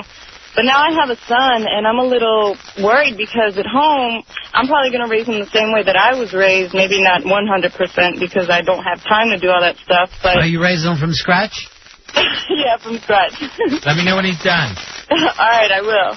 But seriously, like, when he goes to school, I'm worried because all these kids eat so much crap, you know? Like, I'm just wondering how can I prevent from something happening to him, like being a big fat pig, you know? Like his mom. Keep calling him that. Yeah. It's best low self-esteem. Keep him with low self-esteem is the best thing to do. Yeah, basically. Bye. I don't know what she was talking about, but it seems like she's concerned. My grandma used to buy a glass bottle of orange juice. She'd have another empty bottle left over. She'd pour half the orange juice into the other gallon bottle, fill up both bottles the rest of the way with water, and then dump cup after cup of sugar in each bottle to make her orange aid. And that way, that's what she gave to us, getting 2 gallons out of 1 gallon of orange juice. So she used to cut it with water, the orange juice. Mm-hmm. My grandmother used to do something very similar. She'd take it and cut it with tequila, and then she would shake it up, a little grenadine, and we'd all come running. Tequila shots. Gregory, you're on Ron and Fez. Yeah, I was just going to say in the line of grandparents and what our grandparents ate. Yeah. You know, the human species, Homo sapiens, been around about 200, 300,000 years. Agricultural revolution's about 6,000 years, and in the last 50 years, we've been manufacturing food. Right. And so it's no wonder that we're seeing an epidemic of, people having all kinds of incredible physical conditions, people having, severe affective conditions such as, depression. Another 100 years, we'll be eating bleach. I don't think we'll ever get to bleach, Fezzy, but when you really think about it, that in like 60 years ago, and before that, forever, if you didn't eat the bread that day, the bread hardened immediately. Why did we think it's such a good idea to put those preservatives and keep that bread soft? Because it isn't the bread that's staying soft. It's whatever the preservatives are doing. And why would we think that's going to affect the bread and not us? We must be out of our minds. We're going to take a break here. We'll be right back. It's the Ron and Fez Show.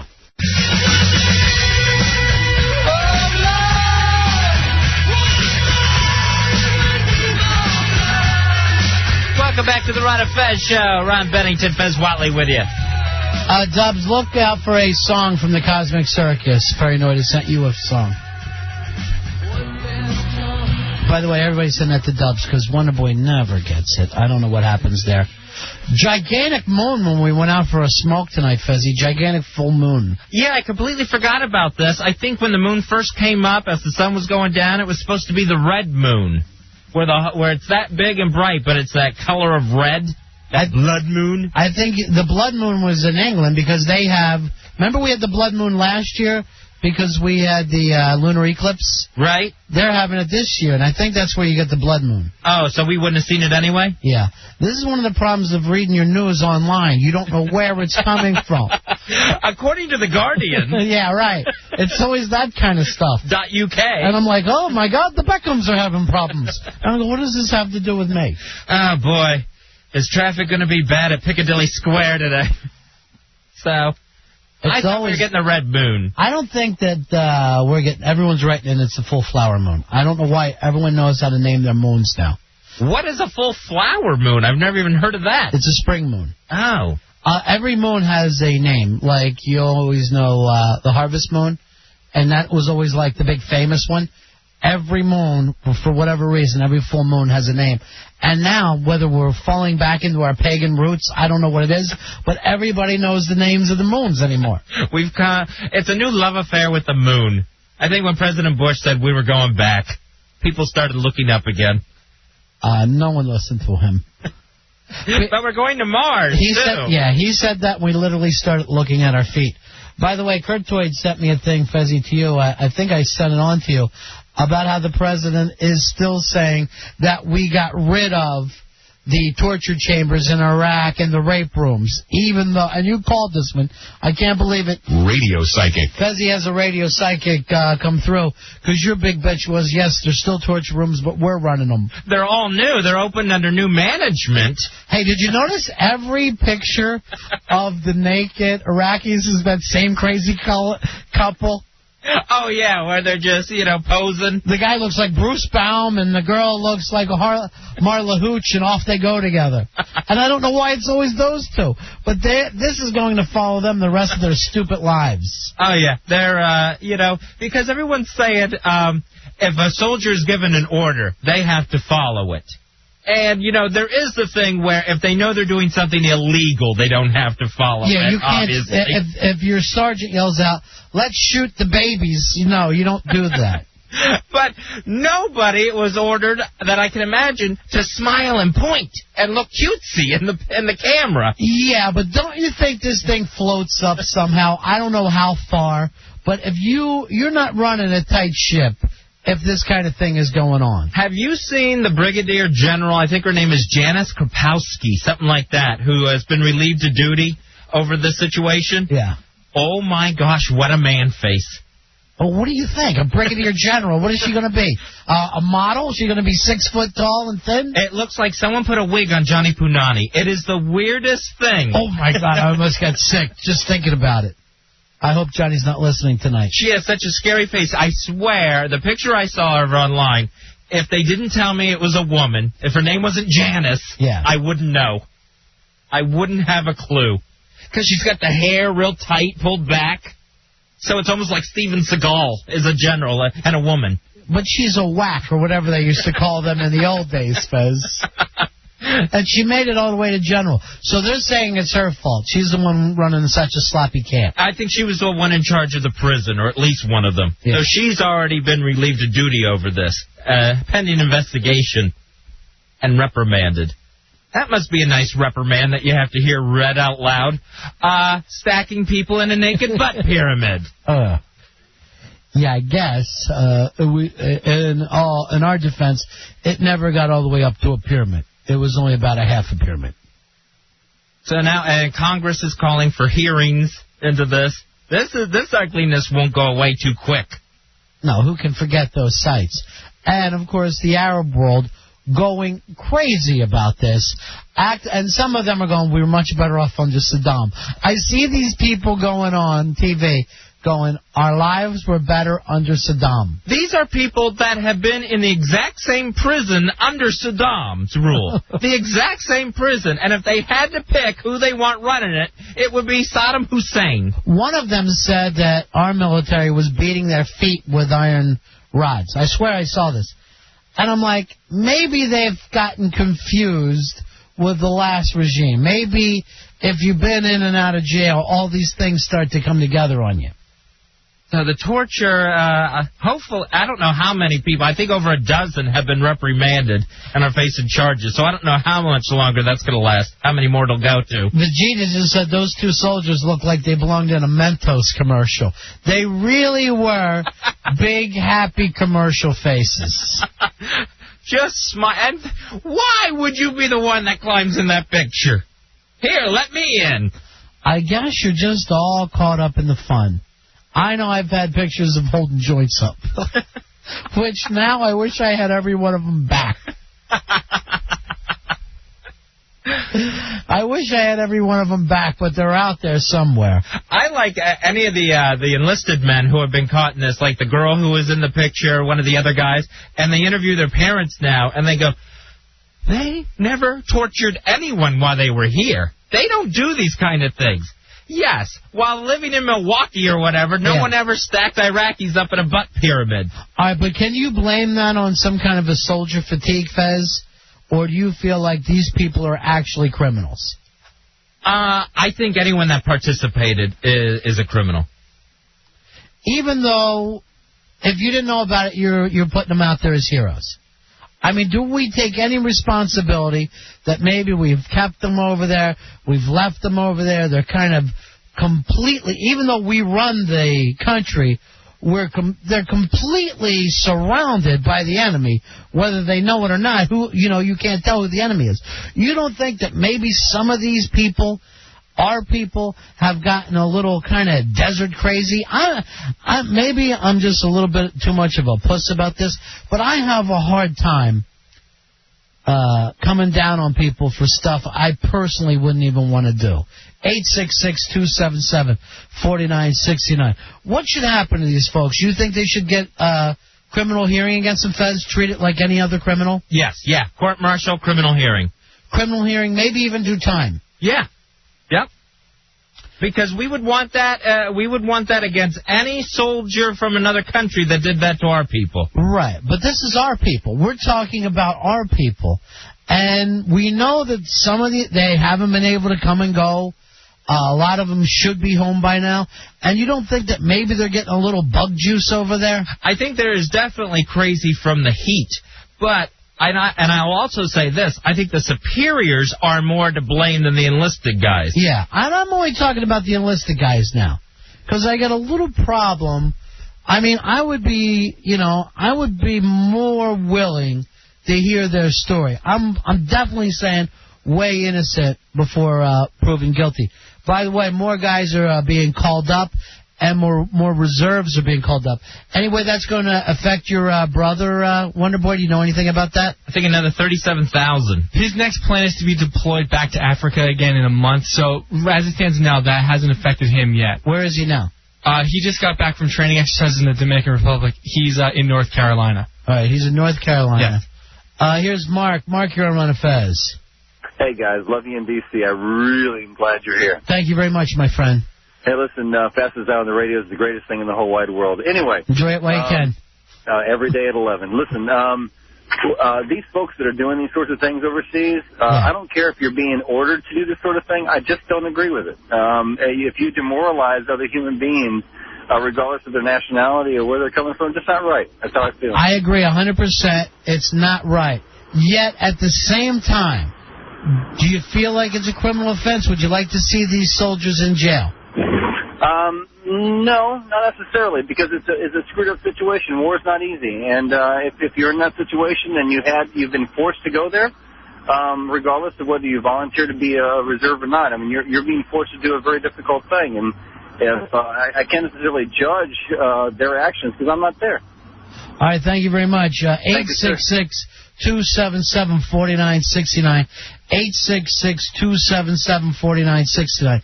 So he kind of followed mine, Fezzy, like, hey, what they're doing is wrong, and yet you don't want to be the guy who's going to turn the key on these guys. It's tough for me to say that they're criminals when I know that they're there for us, when I know that they could be a little crazy from being left over in Iraq so long. I mean, I feel the same way about a lot of the Vietnam vets. When, some stuff happened over there that shouldn't have happened in villages, I think it's terrible. At the same time, I feel almost like guilty that they were sent there to do that stuff when, I never had that kind of a challenge. I don't know how I would react under that. I'm not out of my way to go out and volunteer for something. Hi, you're on the Ron and Fez show. Hello? Hi, you're on the Ron and Fez show. How are you? Doing well. Yourself? We're okay. What can we do for you tonight? About the subject that's going on now about the soldiers over there. Yeah. I so happen to be one of the soldiers that came back from that unit. Right. And just wanted to discuss it, if they want to. Go ahead. You're on the air, buddy. Go ahead, pal. We're on the air right now. All right, excellent. We were being mortared every night, and no excuse for what they did. Right. Offering no excuse, especially with pictures, and pictures speak 1,000 words. But taking in the condition, OGA, which are other government agencies, they mess with our heads just as much as they mess with the soldier or the Iraqis' heads. In what way are they messing with your head? Well, these soldiers, that I knew them personally, and basically what they would tell them is, if you don't help us break these soldiers down, you're costing another American a life outside the wire. Because it gets a little crazy. It gets a little cut off from the kind of reality that we have here in this country, right? Exactly. And so when these soldiers would take it to the chain of command, because I heard it and was there, but I didn't work inside that prison because I worked the road, is one of those things where the chain of command would break down and say, you just do what you're ordered to do. This is a combat zone. Even though major combat was said to have ended, we were being mortared almost every night, shot at, troops being blown up, coming in bloody bodies. You start seeing that stuff and you break down mentally and don't know how to turn off the switch. I understand that. Now, what were you trying to get from these soldiers, or what were, when these guys were being forced to be treated this way? We're trying to get information from them. What are we trying to do? A lot of these detainees that was happening to, some of them were different profiles. Really can't go into who they were. Right. But it was pretty much one of those things where we needed information, but I'm not MI or I'm not OGA. I'm an MP. But they were trying to get information out of them to either help with Americans, to save Americans' lives, find other insurgents, or breaking them down for different reasons, and they got carried away. What would you do with these soldiers, the ones that we see the pictures of? Oh, they definitely deserve punishment. Right. Don't get me wrong there. But it also has to be opened up to who is ultimately responsible. Chain of command failed on both ends. And the chain of command was going to run up how high? I believe the chain of command responsible is all the way up to Rumsfeld myself. I got to agree with you. When you restrain soldiers in a combat zone and it's costing lives, someone's got to be held accountable. These guys have been put in a very, very difficult situation.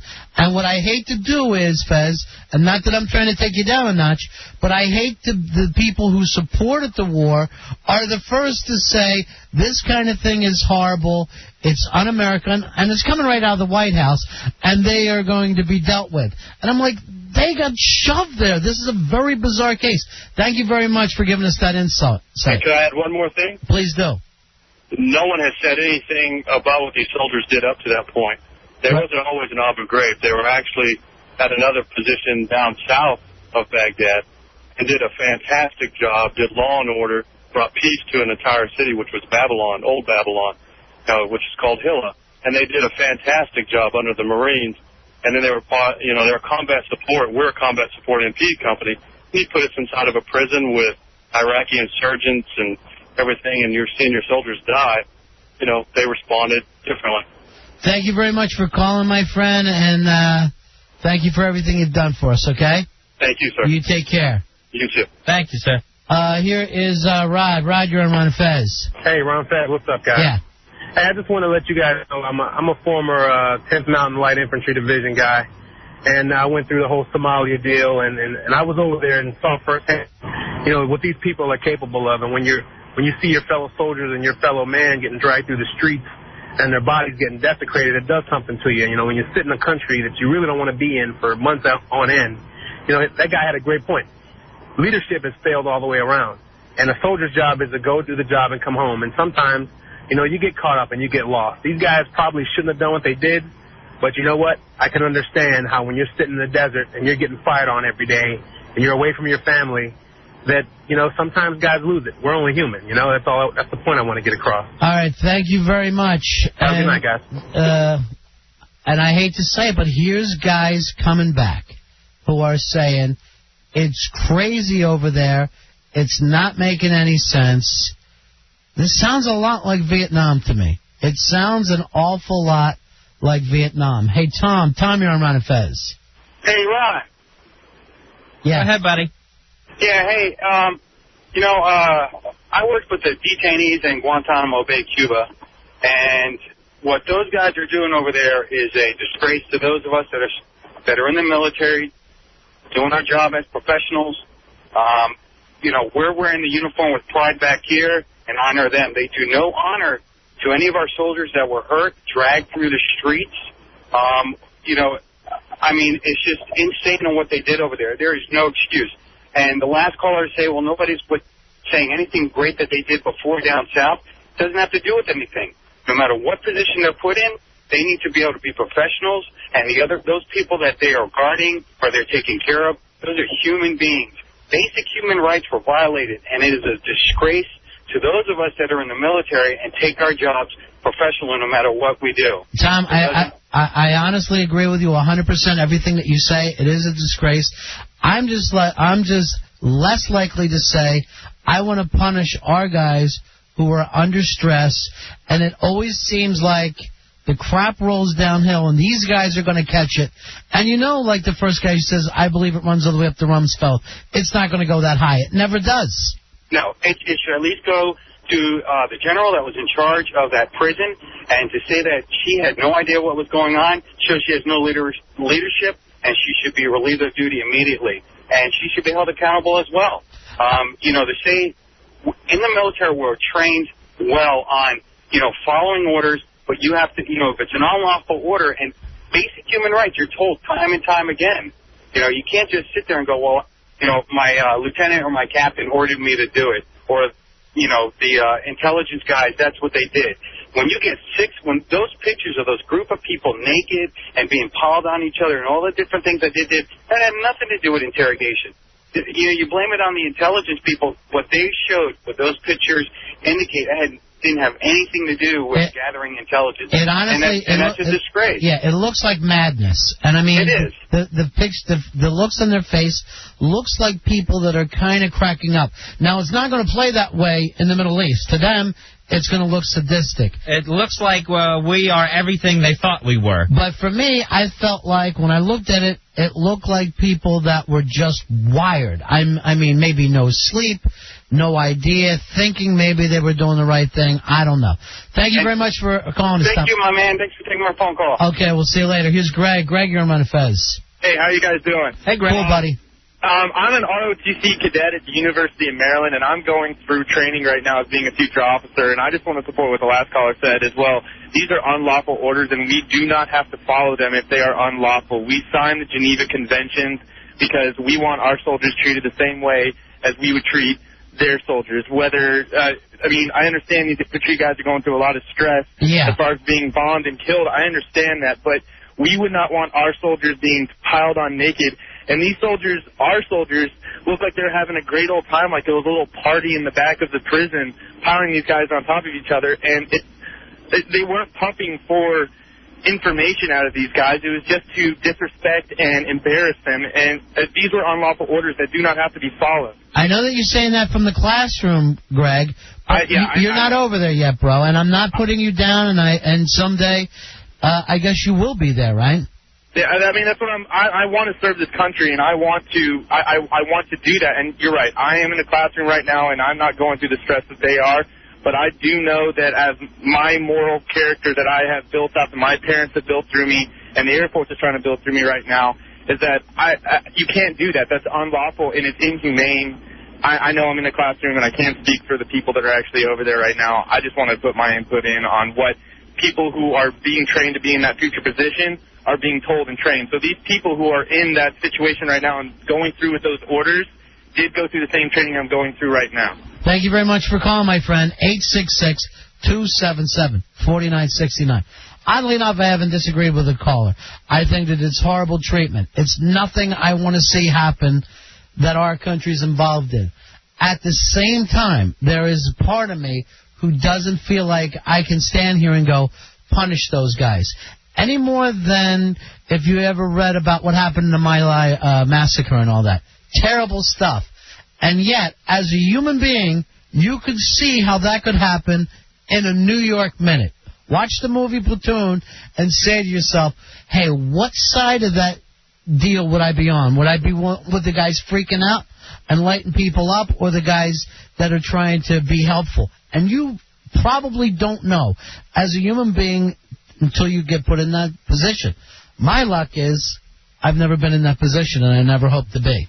I've never been in that position. And all the calls about chain of command, if the enlisted guys are that stressed out and everything, that's where this government lets them down by keeping everybody there 3 months longer than they should have been. And Fezzy not marching ahead 3 months, locked in, getting mortar shots, wondering if you leave the gate, is a car bomb going to go off? It's got to be a 24-hour-a-day stress that's on these guys. And we have to feel somewhat responsible as citizens for that. William, you're on Ron and Fez. Hey, it's Vaughn speaking. Vaughn William. How are you, sir? I'm doing good. Hold on 1 second. Let me turn the radio down. Okay. This is Bond's going to put this on. The problem is this. I spent 7 years as an MP in the military police and spent, 6.5 years in combat with them. This is uncalled for, 100%. There is no excuse. If anybody sits there and says that they did not have proper training, they should never left. I mean, come on, give it a break. This is ridiculous. I'm hearing some of the guys coming back saying this is understandable, and some other military guys going under no circumstances at all. No, none whatsoever. You do not do it. None whatsoever. When you sit there and you take a person, you handcuff them, you do not sit there and you treat them like they're a child. You never sit there and desecrate anything with their beliefs or anything else. I don't know what the hell anybody else is talking about. It's wrong. All right, William, you've got experience. You've been in the military. What would you have been doing if you were put in their position? How do you, if you find yourself having your superiors saying, here's what we want you to do to shake these guys up, we need to break them, what do you say to that, William? Well, it's two-part. Yeah. Because one is that you're military police. One is that if you're set there in a situation and you actually have the weapon and you're standing there, you know you have the authority of the president, and you can actually do the authority, or the commanding officer. And if the commanding officer doesn't do it, you have to do it. That is your job. And that's it. And if they fail to do their job, they failed 100%. Everybody from the command down, they failed 100%. Thank you so much for calling us. 866-277-4969. We're going to take a quick break. We'll come back and pick this up. It's the Ron and Fez Show.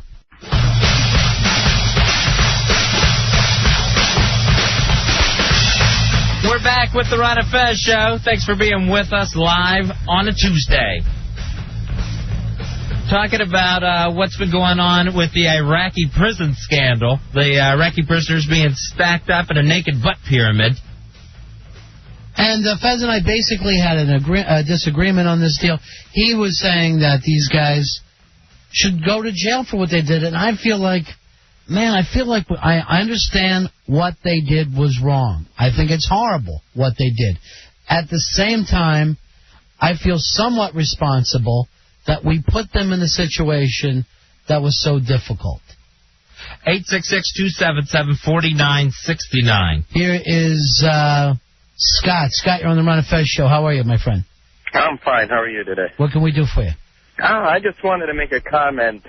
Some of the stuff that people are saying about the soldiers who are over there, it just really makes me mad. I'm a veteran of Panama, veteran of Desert Storm. I was in Panama when I was 17 years old. Right. Okay, I saw people dying in front of me at 17. No one has any idea, unless you've actually been in combat, what this actually does to a person. You know, you can be there, you're 17 years old, you're seeing your friends die.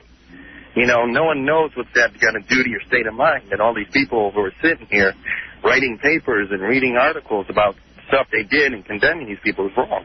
I mean, they have no idea. And the people condemning them, it's coming from the top right now. It's coming directly out of the White House, the guys who sent them there. And I'm not even, you know, I'm just saying, are we doing enough for these guys that we sent over? And no. Yeah. And not at all. I mean, the people, I mean, I've had friends who came back with me from Desert Storm who were permanently scarred from seeing, you know, everything that happened there. And nothing was done for them, you know, no hoopla, no nothing. You know, you're expected to go, come back, that's your job, that's it. You know, and then if something goes wrong, then you're automatically condemned, not anything that you did right. You know, not that you saved all these people's lives, it's the one thing you did wrong. All right, thank you very much, my friend. Here's Captain. Captain, you're on Ron and Fez. Hey, what's going on? A little trouble with that phone. You okay? Yeah, all right. I don't know whether we're hooking up with you. You're breaking up, Captain. We'll try you again. Here is Darren. Darren, you're on Ron and Fez. How you doing, Ron and Fez? Good, buddy. What do you got? I'd just like to say I'm a Coast Guard's reservist. I've been in about a year or so, and I'd like to agree with the last few callers. I mean, it's going to be easy to point fingers, you know, one way or another, and it's really easy to point fingers at the top, but still, each soldier over there is in control of their own actions, you know? Yeah. And, like I believe it was the MP that called a little while ago, there is a chain of command, you know, and if you get a bomb order from somebody in the chain of command, it's your duty and your responsibility to go up to the next level of command. And if you don't, you're failing yourself. And that's pretty much all there is to it. I mean, you can blame it on the stress or this and that, but it's still the fact that you committed those acts. And they're going to have to pay for it in your eye, right, Darren? Exactly. Thank you very much for calling. Here is Kelly. Kelly, you're on Ron and Fez. Hey, buddies. What can we do for you, buddy? Hey, just basically, I mean, one straight thing. This is flat out wrong, okay? Everybody agrees on that. But what I can't believe I haven't heard anything about is that there's not been any criticism of CBS for airing these pictures. And the reason I'm saying it, I know freedom of press and freedom, you know, information, the whole 9 yards. But the one thing is that this nation is a civilized nation, the United States, and we know this is wrong, and this is not how we do business. All right, Kelly. But what I'm saying is the main point is that you're giving so much extra propaganda to a bunch of animals that are going to take this. You're talking the same crap that we hear on this radio station between noon and 2 every day. And I'm going to tell you right now, it's BS. Well, it's their job to run those pictures. They can, and you know, we they have could say to. It, but I don't agree that the pictures we all have to share in this. It's something that happened, and you don't want to live in the kind of society I agree with where that. the newspapers go, this would be bad for business, so we better not run the pictures. But what That's Al insane. Jazeera is doing with this compared to what we will do with it here is 100% different. It is we not. didn't hang people from bridges. You know, and those pictures should be shown as well. We don't want to be in the position of, hey, it's not good for the country, so we don't want people to see it. That's the same way of, hey, this whole Watergate thing is not good for the country. We better not let people have it. I don't want to be part. I don't want to have a state-run press. Okay, can I say one thing before you hang up on me? Yeah. What I'm saying is that we're going to end it here. It's not going to go any further than this. Okay, but what. I understand what you're saying with that, but what they're going to do with these pictures is going to go on, and people they're going to say that's typical, you know, what they've been doing is typical American. Yes, that's why we cannot. That's why we want to live in a free society where we can say the government is wrong here, the military is wrong here. You want to have that. You're acting like that the military, that CBS belongs to the military, or the Drudge Report belongs to the military. You want to live in a free society, and if more people end up in trouble over this, it's not going to be the fault of the news. But I'm not talking about trouble. I'm talking about more people are going to get killed. I mean, it's the same people who want to shut down Al Jazeera because we don't like their news. That's a very scary proposition to me. It's a very scary proposition.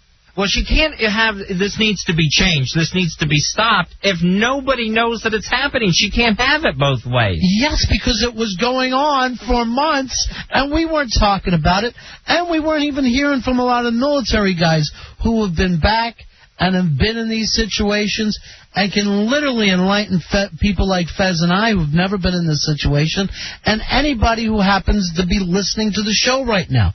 And that's where you want to be. That's what you want to have happening. Here's Craig. Craig, you're on Ron and Fez. Hi, how you doing, Ron? Cool. What can I do for you, my friend? Well, first, just as an aside, I love when you, at least on one of your shows, when you were signing off, you said, now get ready for 2 hours of whining. I just love that comment, for the next show. Well, that's what we have here. What are you going to do? But anyway, I was just thinking that, if I'm, I think it's very difficult for these guys because, and the MPs, because let's say, you're in a battle with these people, you're trying to kill them, and then for some stroke of luck on their part, you didn't kill them, and now you've got to treat them with the utmost respect. That's a pretty, vicious dichotomy. I agree 100%, and the fact that if you're an MP, you probably know people who've been lost in this war. You hear them orders at night. The stress level, I can't even imagine. I'm sorry. The other thing I was going to say is I think generally we think of mistreatment as torture, not ridicule. Right. And maybe some of these people, don't make that connection that, it's all just part of the same continuum. I understand what you're saying. At the same time, I'll only go by the MPs that we had call here tonight, and they were much harsher than even Fez was about this situation earlier. A lot of the military guys or the people that were in officers' training going, we have to be the ones who toe the line. For me, I think I'd be a little lax. We talked about, bringing up the mindset of sitting in the desert that long, being stuck there, and what that does to somebody.